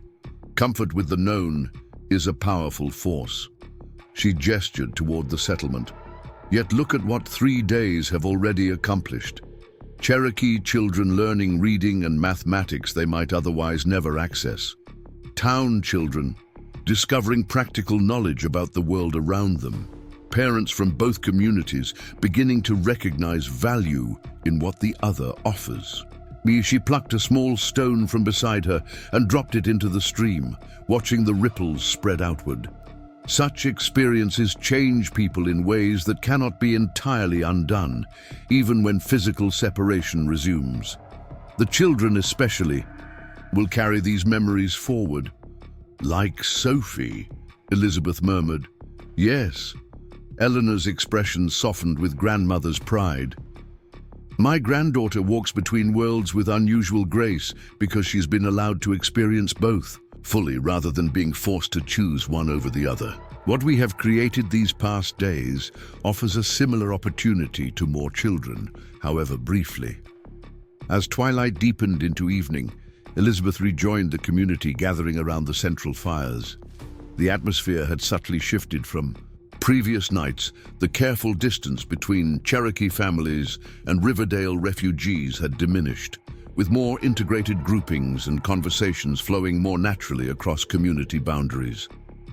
She noticed Sophie moving confidently between clusters, often serving as translator, but also simply connecting people with similar interests or complementary skills. The girl's natural diplomacy reminded Elizabeth of Daniel's measured approach to the complex negotiations unfolding between the communities. She will be a leader someday, said a voice beside her, and Elizabeth turned to find Daniel watching his daughter with evident pride. Perhaps of a community different from anything we can currently imagine. She's extraordinary, Elizabeth agreed. Today, she helped bridge more gaps between children than I could possibly have managed alone. They stood together comfortably, observing the gathering as darkness settled over Pine Hollow. Elizabeth was struck by how familiar this had already become. The rhythm of communal meals, the mix of languages around her, the mountain landscape so different from Riverdale's valley setting. Something about Pine Hollow felt unexpectedly right, as though she had found a place that aligned with truths she had always sensed, but never fully articulated. Tomorrow a group returns to Riverdale to begin salvage operations in earnest, Daniel commented. Mayor Wilson has asked if Cherokee men skilled in construction might assist, particularly in designing more wind-resistant structures. That's significant progress from 3 days ago, Elizabeth noted, when most would have rejected such assistance as unnecessary or inappropriate. Necessity often achieves what goodwill alone cannot, Daniel replied with a hint of irony. "Though I believe your influence has helped considerably. Your willingness to embrace Cherokee knowledge while maintaining your own educational values provides a model others can understand." Elizabeth felt a blush rise at his praise. "I simply recognize wisdom when I encounter it, regardless of its source. Eleanor has taught me more in 3 days than I learned in months of formal education about practical matters." "My mother says you have eyes that see and ears that hear," Daniel said, the Cherokee phrase clearly carrying deeper meaning than its literal translation. "It is a high compliment from her." Their conversation was interrupted by Joseph Running Deer approaching with news that riders had arrived from Jefferson Springs with supplies and information about conditions beyond their immediate area. The tornado, it seemed, had cut a devastating path through several communities, making Riverdale's situation less unique than they had imagined. As Daniel excused himself to join the council gathering to receive this news, Elizabeth found herself approached by Martha Jenkins, whose initial wariness about Pine Hollow had noticeably diminished over the past days. "A remarkable change in that one," Martha commented, nodding toward where George Thompson sat actually conversing with 2 Cherokee elders rather than merely tolerating their presence. Yesterday, he insisted his granddaughter remain with him during lessons. Today, he allowed her to join the plant identification group without supervision. "Small steps," Elizabeth agreed, remembering Eleanor's wisdom about gradual shifts rather than dramatic transformations. "Not so small for a man who once argued against allowing any Cherokee trading within town limits," Martha countered. "Something about this place changes perspectives. Perhaps it's necessity, but I think it's more. Seeing how they live, how they teach their children, how they make decisions. It challenges assumptions many of us have carried unexamined." Elizabeth considered this insight from the innkeeper, whose position in Riverdale had given her unique perspective on community dynamics. "Has your own view changed since coming here?" Martha chuckled softly. "My dear, I ran a roadside inn for 15 years before settling in Riverdale. Travelers of all kinds shared my table and hearth. White, Indian, Mexican, free black men heading west. I learned long ago that character reveals itself in actions, not origins." She paused, her expression growing more serious. "But yes, even I have found my understanding expanded. The complexity of Cherokee governance, the sophistication of their medicinal knowledge. These were only rumors before, now seen with my own eyes." Their conversation drifted to practical matters of the temporary school, with Martha offering to help organize supplies expected in the next Jefferson Springs shipment. Elizabeth welcomed her assistance, recognizing that building support among respected town citizens would be crucial for sustaining any educational innovations once Riverdale was rebuilt. Later that evening, as most retired to their sleeping arrangements, Elizabeth noticed Daniel in serious conversation with Mayor Wilson and Joseph Running Deer near one of the dying fires. Their expressions suggested significant decisions being weighed, with occasional glances toward the partial map of Riverdale that had been sketched from memory to guide rebuilding efforts. Sophie appeared at Elizabeth's side, following her gaze toward the men's discussion. "They're deciding where to begin rebuilding tomorrow," she explained. "Father says the first structures will show whether town leaders truly value Cherokee building, knowledge, or merely accepted help from desperation." The astute observation reminded Elizabeth again of the girl's remarkable perception. "What do you think they'll decide?" Sophie considered this with characteristic thoughtfulness. "Mayor Wilson is practical despite his pride. The tornado taught lessons he cannot easily dismiss." She glanced up at Elizabeth, her expression suddenly vulnerable beneath her usual composure. When town is rebuilt, will you still teach me? Some say you might not be allowed once things return to normal. The question pierced Elizabeth's heart. She knelt to meet Sophie at eye level. If it depends on my choice, I will always be your teacher, Sophie, and I will fight any attempt to exclude you from education you deserve. The girl's solemn face brightened. Father says you have the courage of grandmother's favorite hawk, the small one that challenges birds twice its size when necessary. Elizabeth laughed softly at the comparison.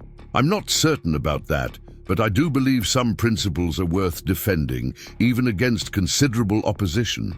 As Sophie was called away to help with younger children preparing for sleep, Elizabeth remained watching the men's discussion, now joined by Thomas Blackwell, whose practical knowledge of town structures added important perspective to rebuilding. Plans. The merchant's gestures suggested he was describing alternative approaches to reconstructing Riverdale's main street, with Joseph occasionally modifying the designs sketched in the dirt before them. This scene, Cherokee and town leaders collaboratively planning Riverdale's future, would have seemed impossible mere days ago. Yet circumstances had forced what goodwill alone might never have achieved. Genuine recognition that each community possessed knowledge valuable to the other. Elizabeth retired to her small room in Eleanor's cabin, with her mind still churning. With possibilities, the temporary school had succeeded beyond her expectations for its first day, creating connections between children that might endure regardless of what barriers adults later reconstructed. Mayor Wilson's unexpected openness to incorporating practical elements of Cherokee knowledge suggested at least modest shifts in thinking among town leadership. Yet obstacles to lasting change remained formidable. Federal policies increasingly pressured Cherokee communities throughout the region. Economic interests often aligned against meaningful cooperation between settlements. Deep cultural differences and historical grievances could not simply be wished away through goodwill alone. As she drifted toward sleep, Elizabeth found herself recalling Daniel's words from their first conversation following the tornado. What is destroyed can be rebuilt, perhaps in better form than before. The wisdom applied to more than just physical structures. It suggested possibility for reimagining relationships long constrained by assumptions and fears on both sides. Whether such reimagining could withstand the pressures of returning to normal remained uncertain. But the seeds had been planted, and Elizabeth increasingly understood her own role in nurturing their growth, however challenging the conditions ahead might prove. Morning arrived with increased activity throughout Pine Hollow. The salvage and rebuilding expedition to Riverdale was preparing to depart, with nearly 20 men from both communities loading tools onto wagons and horses. Elizabeth watched from the doorway of Eleanor's cabin as Daniel conferred with Joseph Running Deer, their discussion punctuated by occasional references to the crude map they had refined the previous evening. Mayor Wilson approached with George, Thompson, and Dr. Reed, the three men representing Riverdale's leadership in these joint operations. Elizabeth noted with interest that while Thompson maintained a certain stiffness in his interactions with the Cherokee men, the mayor had adopted a more collaborative tone than his previous formal politeness. Miss Parker, Mayor Wilson acknowledged her with a nod. We'll assess the schoolhouse damage today, along with other structures. Any specific concerns you wish us to note? The question itself represented significant evolution in the mayor's thinking, recognizing her professional perspective rather than simply informing her of decisions made. The cellar remained intact, she replied. If rebuilding incorporates Cherokee techniques for wind resistance, perhaps that foundation could be utilized again rather than starting entirely anew. Daniel overheard this exchange and joined them. Joseph has suggested a modified design that would partially recess the new schoolhouse into the hillside while maintaining proper light and ventilation. Similar to our council house, but adapted for classroom purposes. Elizabeth could see Thompson's instinctive resistance to this degree of Cherokee influence on a town institution. But the school board chairman surprised her by asking a practical question rather than dismissing the idea outright. How would such construction affect heating requirements during winter months? Significantly reduced, Daniel explained. Earth provides natural insulation. Several of your town's structures already utilize this principle to some degree with banked soil against north-facing walls. We would simply extend the approach more systematically. Dr. Reed nodded with evident interest.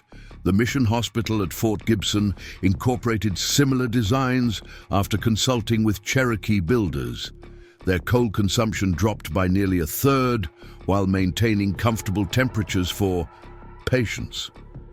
This practical endorsement from a respected professional appeared to make an impression on Thompson, whose resistance visibly softened. Mayor Wilson, ever the pragmatist, seized the opening. We'll consider the approach for critical structures, the school, meeting hall, and perhaps the new medical clinic Dr. Reed has been advocating. As the men moved toward their waiting horses, Elizabeth noticed Sophie organizing younger children for the day's lessons. Without the expedition members, Pine Hollow would host primarily women, children, and elders from both communities, creating different dynamics than previous days had seen. Eleanor joined her, observing the departure preparations with thoughtful eyes. "Today, different seeds may sprout," she commented. When men focus on rebuilding physical structures, women often build less visible but equally important foundations. "The school?" Elizabeth asked. "That, yes, but also understanding between mothers, sharing child-rearing wisdom, between healers comparing remedies, between elders whose memories hold different pieces of this region's history." The older woman's gaze swept across the settlement. These connections sometimes endure longer than formal agreements between leaders. As Elizabeth prepared for the day's teaching, she felt renewed purpose in her role. The temporary school represented more than emergency education.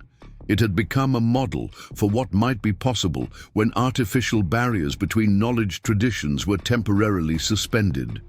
Whether that model could survive Riverdale's eventual rebuilding remained uncertain, but as she watched Sophie gathering children from both communities with natural authority that transcended her 11 years, Elizabeth allowed herself to hope that what they were creating might prove more durable than skeptics believed possible. The tornado had destroyed much, but in that destruction, space had opened for something new to take root, something that drew strength from both traditions, while creating possibilities neither could achieve alone.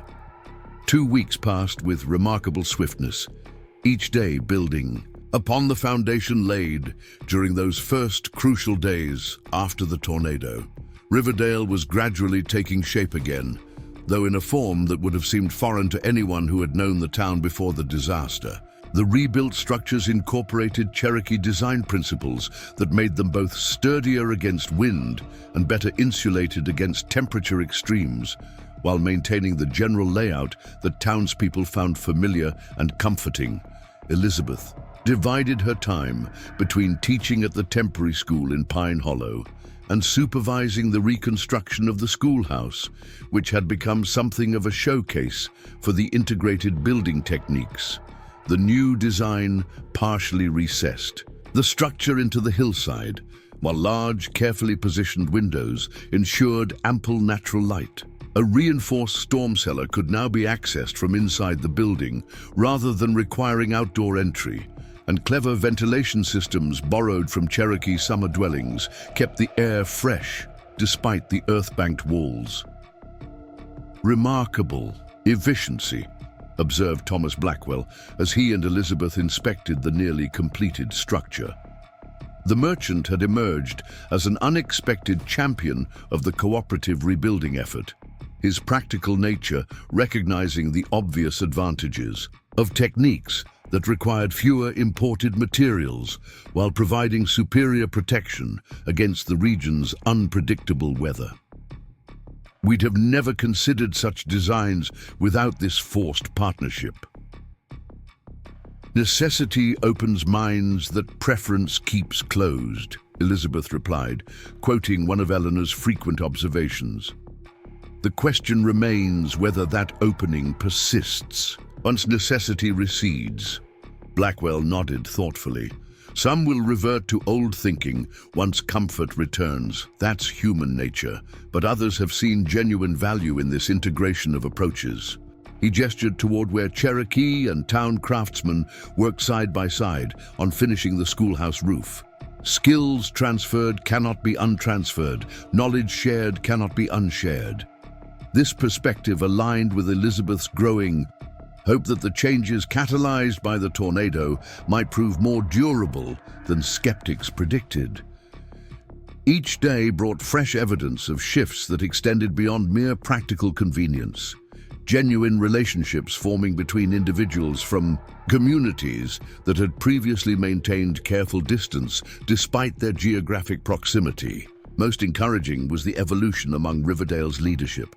Mayor Wilson now regularly consulted with Joseph Running Deer about town planning decisions, their initial awkward formality having gradually yielded to what appeared to be genuine, mutual respect. Dr. Reed and Eleanor Waters had formalized their long-standing knowledge exchange, with the doctor now spending one day each week at Pine Hollow learning traditional remedies while Eleanor occasionally visited his reconstructed clinic to observe modern medical techniques. Even George Thompson, initially the most resistant to meaningful integration, had moderated his position after witnessing his granddaughter's remarkable progress in the temporary school.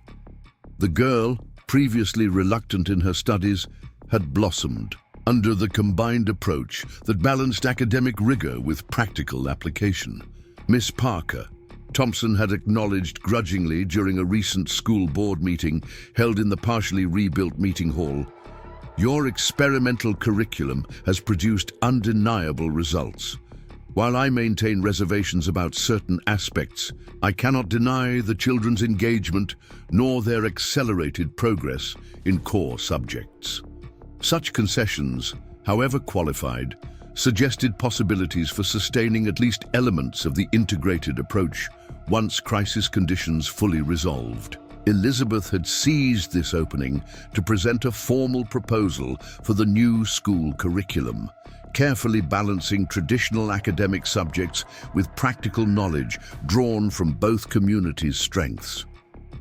Now, as she surveyed the nearly completed schoolhouse, Elizabeth allowed herself to envision the possibilities it represented, not merely a rebuilt structure, but a reimagined approach to education that honored multiple knowledge traditions while preparing children for the complex world they would inherit. Her reflections were interrupted by Sophie's arrival, the girl's face alight with excitement despite the dusty journey from Pine Hollow.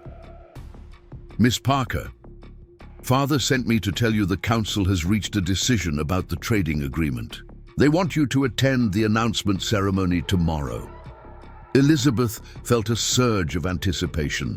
The trading agreement represented perhaps the most significant potential for sustainable cooperation between the communities, formalizing economic relationships that had previously operated informally and often inequitably. Daniel and Thomas Blackwell had spent countless hours negotiating terms that would benefit both sides while respecting their different approaches to commerce and resource management.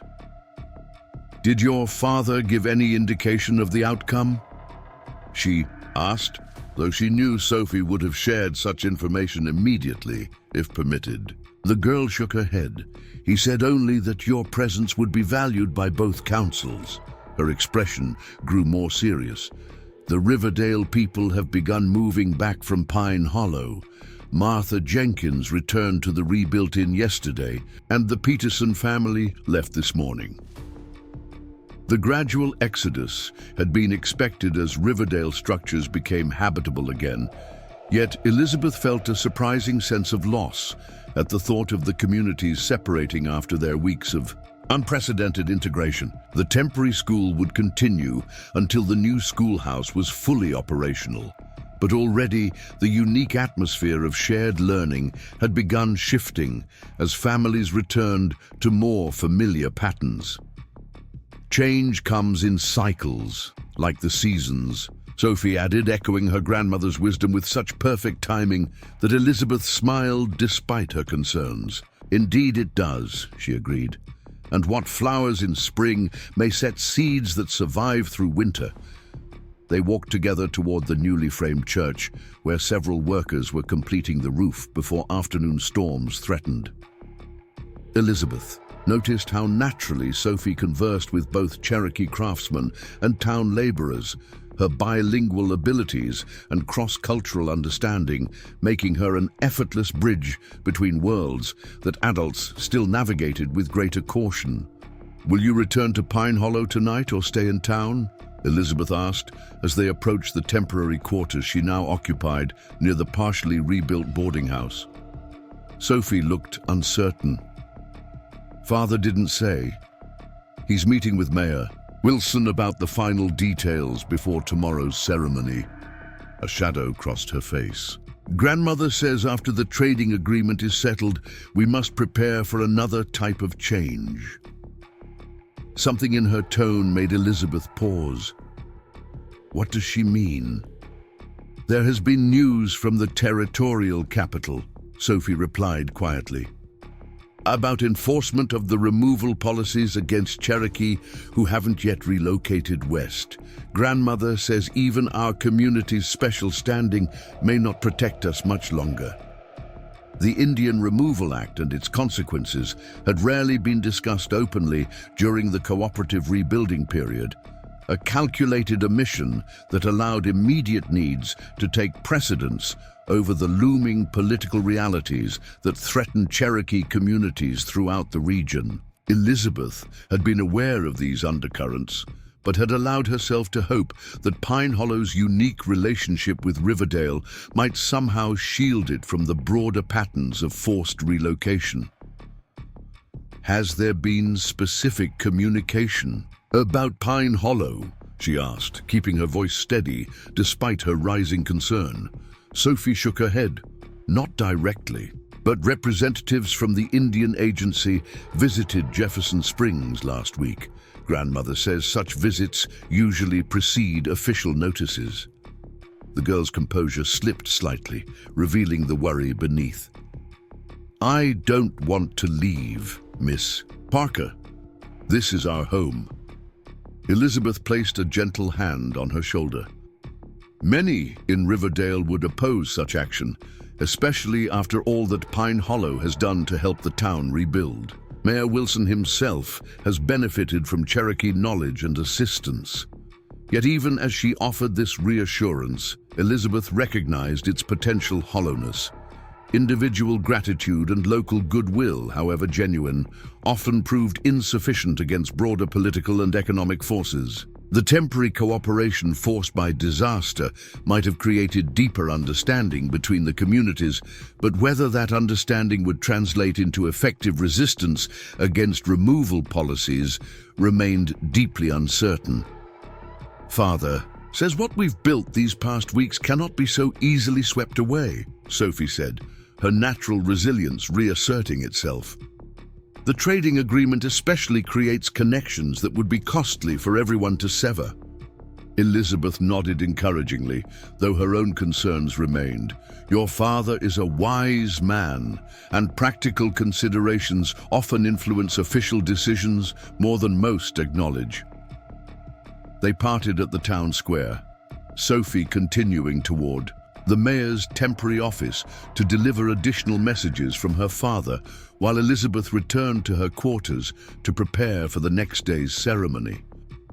As she organized her limited wardrobe, selecting the one dress that had been salvaged from her destroyed belongings, Elizabeth reflected on how thoroughly her own perspectives had shifted during these extraordinary weeks. She had come to Riverdale merely seeking employment after personal setbacks, viewing the frontier teaching position as temporary necessity rather than meaningful vocation. The rigid separation between town and the Cherokee settlement had seemed unfortunate, but not her concern to address. Education itself she had conceptualized primarily through the lens of her Boston training, academic subjects taught according to established methods, with success measured by mastery of standardized content. Now everything had shifted. Her teaching incorporated knowledge systems her formal education had never acknowledged. Her understanding of community extended beyond town boundaries to embrace the rich complexity of relationships between peoples, with different histories and traditions.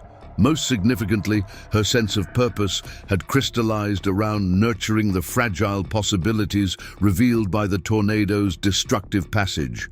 Possibilities for cooperation, mutual respect, and integrated knowledge that benefited everyone involved.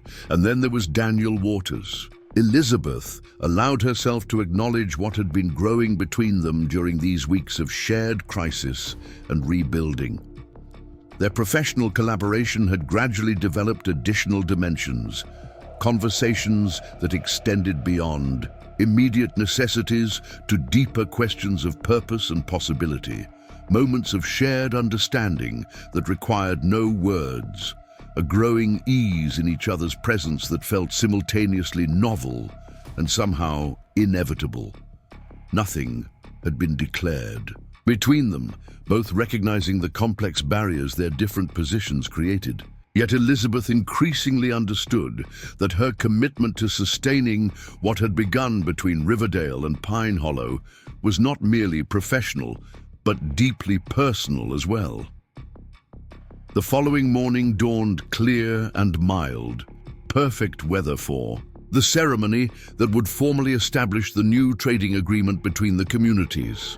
Elizabeth dressed carefully, aware that her presence had been specifically requested at an event that would normally involve only official representatives. From each side, this inclusion suggested her role as bridge builder had been recognized beyond her educational responsibilities. The ceremony was to be held at the halfway point between Riverdale and Pine Hollow, a symbolic location that acknowledged the equal standing of both communities in this new arrangement. As Elizabeth approached, she saw that substantial preparations had been made. A circular clearing had been expanded, with logs positioned for seating around a central fire pit. Representatives from both communities were already gathering, dressed in their finest attire and conversing with careful courtesy. Daniel stood with Joseph Running Deer and several other Cherokee leaders, their expressions revealing nothing of the negotiations' outcome. Across the clearing, Mayor Wilson conferred with Thomas Blackwell and George Thompson, occasionally glancing toward the Cherokee delegation with what appeared to be cautious satisfaction rather than the suspicion that might have characterized such interactions before the tornado. "Miss Parker," Eleanor greeted her, approaching with Sophie beside her. The elder woman wore traditional Cherokee ceremonial clothing, her silver hair elaborately braided with decorative beads. "Your presence completes our circle today." Before Elizabeth could respond, a signal from Joseph indicated the ceremony was ready to begin. The participants arranged themselves around the fire pit, Cherokee representatives on one side, Riverdale leaders on the other, with Daniel and Mayor Wilson positioned at opposite points of the circle where the groups met. To Elizabeth's surprise, Eleanor guided her to stand directly opposite the space between Daniel and the mayor, a position that seemed to carry symbolic significance beyond her understanding. Sophie remained at her grandmother's side, her young face solemn with awareness of the moment's importance. Joseph began with a traditional Cherokee blessing spoken in his native language, the melodic phrases carrying across the hushed gathering.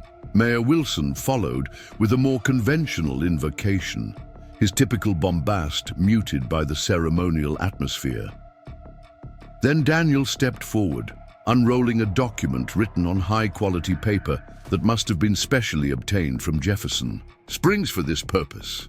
Today we formalize a new relationship between Pine Hollow and Riverdale, he began, his deep voice carrying clearly. This agreement establishes regular trading days, fair exchange rates for goods and services, shared responsibility for maintaining trading routes, and mutual access to resources within agreed boundaries. As Daniel outlined the specific provisions, Elizabeth recognized the careful balance achieved through weeks of negotiation. Cherokee medicinal knowledge would be formally valued through established compensation rather than casually appropriated. As had sometimes occurred in the past, Riverdale merchants would gain reliable access to Cherokee crafts, furs, and specialty items previously available only sporadically. Both communities would coordinate hunting and fishing practices to ensure sustainable management of resources they both depended upon. Most significantly, the agreement included provisions for knowledge exchange beyond mere commerce, regular demonstrations of craft techniques, seasonal festivals celebrating both traditions, and notably, continuation of certain educational innovations developed during the crisis period. The temporary school has demonstrated benefits for children from both communities, Daniel noted, his gaze briefly meeting Elizabeth's across the circle. This agreement provides for continuation of shared teaching approaches, even as normal patterns of residence resume. Mayor Wilson stepped forward as Daniel concluded, adding his perspective on the agreement's significance. Riverdale would not be rebuilding so successfully without the assistance Pine Hollow has provided. This agreement recognizes that ongoing cooperation serves both communities better than the limited interaction of the past. What followed was a formal signing ceremony, with leaders from both sides adding their marks to multiple copies of the document. Elizabeth watched with profound satisfaction, recognizing that regardless of what challenges might come, this moment represented genuine evolution in the relationship between communities that had previously maintained careful distance despite their interdependence.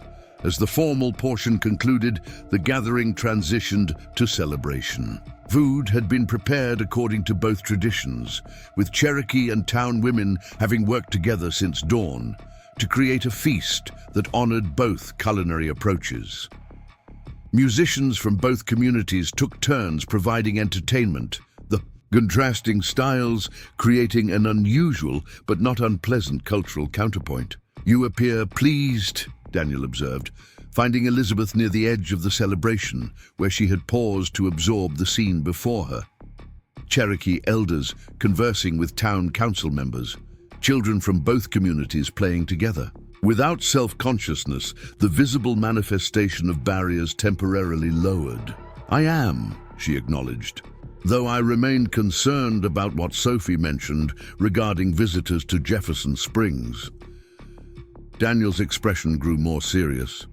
"Yes, that shadow hasn't disappeared, despite today's agreement." He glanced toward where Eleanor sat in conversation with Dr. Reed, their long-standing professional relationship having deepened into genuine friendship during the crisis period.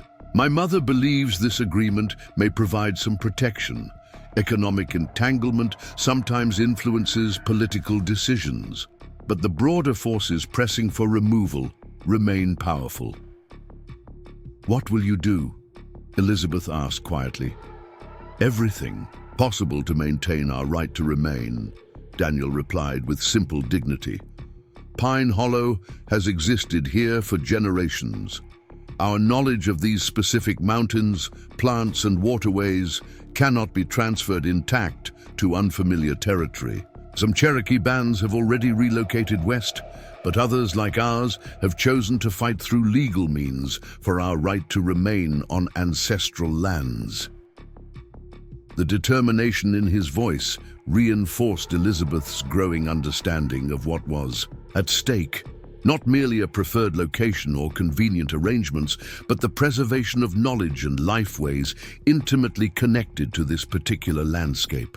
The cruel irony that Pine Hollow might face removal pressure precisely when its value to neighboring settlements had been most clearly demonstrated was not lost on her. Riverdale has benefited tremendously from Cherokee knowledge these past weeks, she said. Surely that creates some obligation to support Pine Hollow's right to remain. Perhaps, Daniel acknowledged cautiously, though history suggests gratitude has limited influence against economic interests and prejudice. He paused, studying her with an intensity that made Elizabeth suddenly aware of how much his opinion had come to matter to her. Your support means a great deal, regardless of the outcome. Before she could respond, Sophie approached with barely contained excitement. Father, Grandmother says it's time for the gift presentation. Daniel nodded, his expression warming as he returned, his attention to Elizabeth. There is a Cherokee tradition of acknowledging those who build bridges between communities. The council has prepared something for you.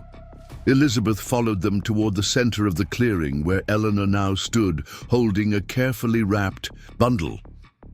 The elder woman's face held the serene dignity that had impressed Elizabeth from their first meeting, though now she could also read the subtle indicators of warmth and approval that experience had taught her to recognize. Elizabeth Parker, Eleanor began, using her full name with formal respect. You came to us as a stranger made sister through shared crisis. You have helped our children learn your knowledge while respecting ours. You have advocated for cooperation when others might have reinforced separation. The Council acknowledges your role as bridge builder between our peoples. She unwrapped the bundle to reveal a beautifully crafted garment, a woman's formal Cherokee jacket made of finely tanned leather, decorated with intricate beadwork in patterns that Elizabeth recognized as traditionally reserved for respected members of the community. The craftsmanship was exquisite, representing countless hours of skilled work by multiple artisans. This garment carries the protection and wisdom of our traditions, Eleanor continued. When worn, it identifies you as friend to the Cherokee of Pine Hollow, not through blood but through demonstrated respect and shared purpose. The unexpected honor left Elizabeth momentarily speechless. Such formal recognition from the Cherokee Council carried significance far beyond mere appreciation for her teaching efforts. It represented acceptance of her role in bridging communities that had long remained carefully separate despite their geographic proximity. I am deeply honored, she finally managed, accepting the garment with appropriate reverence, and committed to continuing the work that has begun between our communities, whatever challenges may come. As Eleanor helped her don the ceremonial jacket over her dress, Elizabeth became aware that the entire gathering had paused to witness this presentation. Mayor Wilson and the Riverdale representatives watched with expressions ranging from surprise to thoughtful consideration, clearly recognizing the significance of a white teacher being formally honored by Cherokee leadership. "It suits you," Sophie whispered, with evident delight as her grandmother stepped back to inspect the final effect. The celebration resumed with renewed energy following this ceremonial interlude. Elizabeth found herself approached by various members of both communities, the jacket serving as both conversation piece and symbolic identifier of her unique position between worlds that were cautiously exploring new forms of connection. "A significant honor," observed Thomas Blackwell, joining her as she watched several Cherokee women teaching town girls a traditional dance near the central fire. "And well-deserved. Your vision for the school especially has created possibilities few imagined before the tornado. The children showed us the way," Elizabeth replied honestly. Their natural curiosity and openness to different knowledge made integration seem obvious rather than radical. "Children often see clearly what adults have learned to overlook," Blackwell agreed. "My own son now insists on attending Joseph's hunting instruction, despite rebuilding occupying most available hours. He values that knowledge in ways I wouldn't have understood before these past weeks. As the afternoon progressed, Elizabeth found moments to connect with various students from the temporary school, both Cherokee and town children sharing their excitement about the nearly completed schoolhouse and the promised continuation of certain integrated teaching approaches. The agricultural techniques, medicinal knowledge, and craft skills that had been introduced during crisis conditions would now become regular components of their education, a significant evolution from the strictly European-derived curriculum that had previously defined Riverdale's school. Late in the day, as the celebration began winding down, Elizabeth noticed Daniel in serious conversation with Mayor Wilson and Joseph Running Deer near the edge of the clearing. Their expressions suggested concerns beyond the day's ceremonial success, and she suspected the discussion involved the rumors of increased removal pressure that Sophie had mentioned. Her suspicion was confirmed when Daniel approached her as participants began departing, some returning to Pine Hollow while others headed toward Riverdale. "The mayor has received communication from territorial officials," he explained quietly. "Representatives will be visiting within the month to discuss the status of remaining Cherokee settlements in the region." The terminology itself carried ominous implications. Does he support Pine Hollow's right to remain? Personally, I believe he does, especially after these weeks of cooperation, Daniel replied. But his official position remains cautious. Riverdale exists within a broader political context that he cannot simply ignore, however much he might recognize the injustice of forced relocation. Elizabeth considered this with growing determination. Then we must strengthen his position before these representatives arrive. The trading agreement provides economic arguments. The educational successes offer additional evidence of mutual benefit. Perhaps testimonials from town citizens who have directly benefited from Cherokee knowledge could be prepared. Daniel's expression softened with something beyond appreciation for her practical suggestions. "You speak as one whose fate is connected to ours." "Because it is," Elizabeth replied simply. "What these weeks have revealed cannot be unrevealed. What I've learned cannot be unlearned. If Pine Hollow faces removal pressure, that challenge concerns me directly, not just professionally, but personally." The unspoken dimensions of this declaration hung between them, the growing connection that both had acknowledged through actions, if not yet words. Daniel held her gaze for a long moment before responding. "Then we face whatever comes together, each from our position, but with shared purpose." As they walked together toward Riverdale, Elizabeth felt a curious certainty, despite the uncertainties ahead. The tornado had indeed swept away more than physical structures. It had cleared space for new possibilities between communities long separated by artificial boundaries. Whether those possibilities would withstand the pressures now gathering remained to be seen, but the foundations laid during these extraordinary weeks would not easily be destroyed. The new schoolhouse stood near completion on the hill overlooking Riverdale, its innovative design incorporating wisdom from both traditions to create something stronger than either alone could have produced. Like the building itself, Elizabeth had been transformed by her experience, not into something completely different, but into a more integrated version of herself, one who recognized the value of multiple knowledge traditions and the importance of bridges between worlds too often kept separate.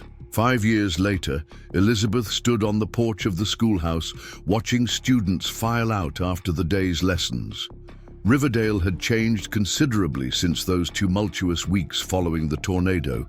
The rebuilt town featured architecture that blended traditional designs with Cherokee-influenced elements that had proven their practical value through several subsequent seasons of severe weather.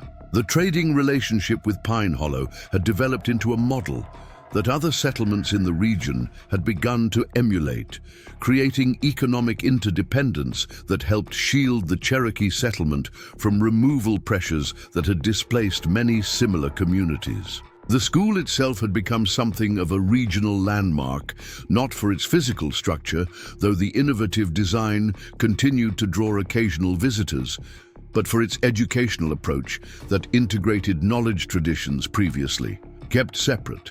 Children from both Riverdale and Pine Hollow attended regular sessions, their curriculum balancing academic subjects with practical knowledge drawn from both European and Cherokee sources. "Another successful day?" asked a familiar voice, and Elizabeth turned to find Daniel approaching, his features weathered by 5 additional years, but his presence still carrying the quiet strength that had first drawn her attention. The children mastered both decimal, calculation, and plant identification today, she confirmed with a smile. Sophie would be proud of how her project has evolved. At 16, Sophie now attended the mission school in Jefferson Springs during academic terms, her exceptional abilities having earned her a scholarship despite lingering prejudice against Cherokee students. Her dream of becoming a teacher herself remained firm, with plans to eventually return and continue the educational integration her father and Elizabeth had championed. "She returns next week for the summer break," Daniel reminded her, already full of ideas for improving the curriculum according to her letters. Elizabeth laughed softly. Some things never change.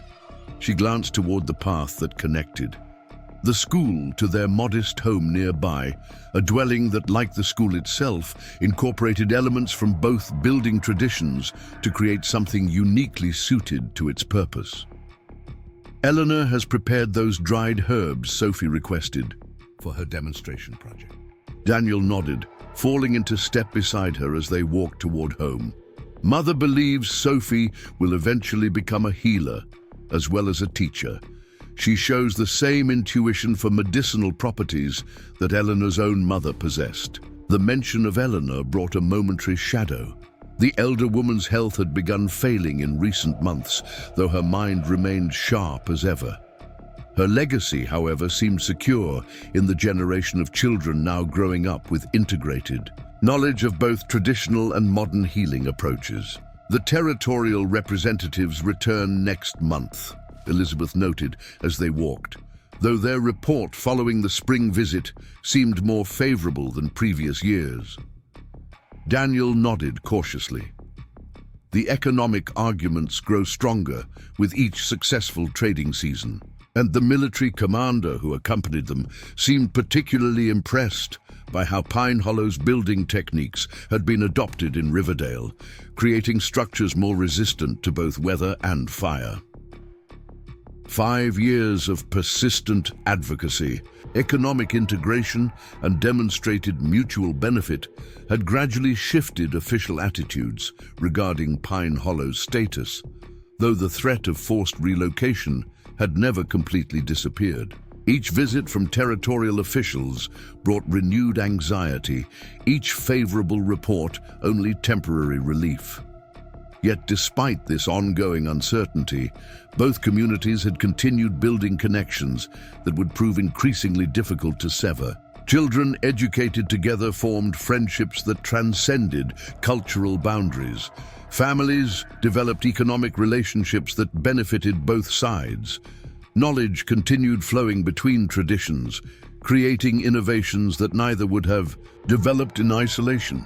As they reached their home, itself a physical manifestation of successfully integrated approaches, Elizabeth reflected on the journey that had brought them to this point.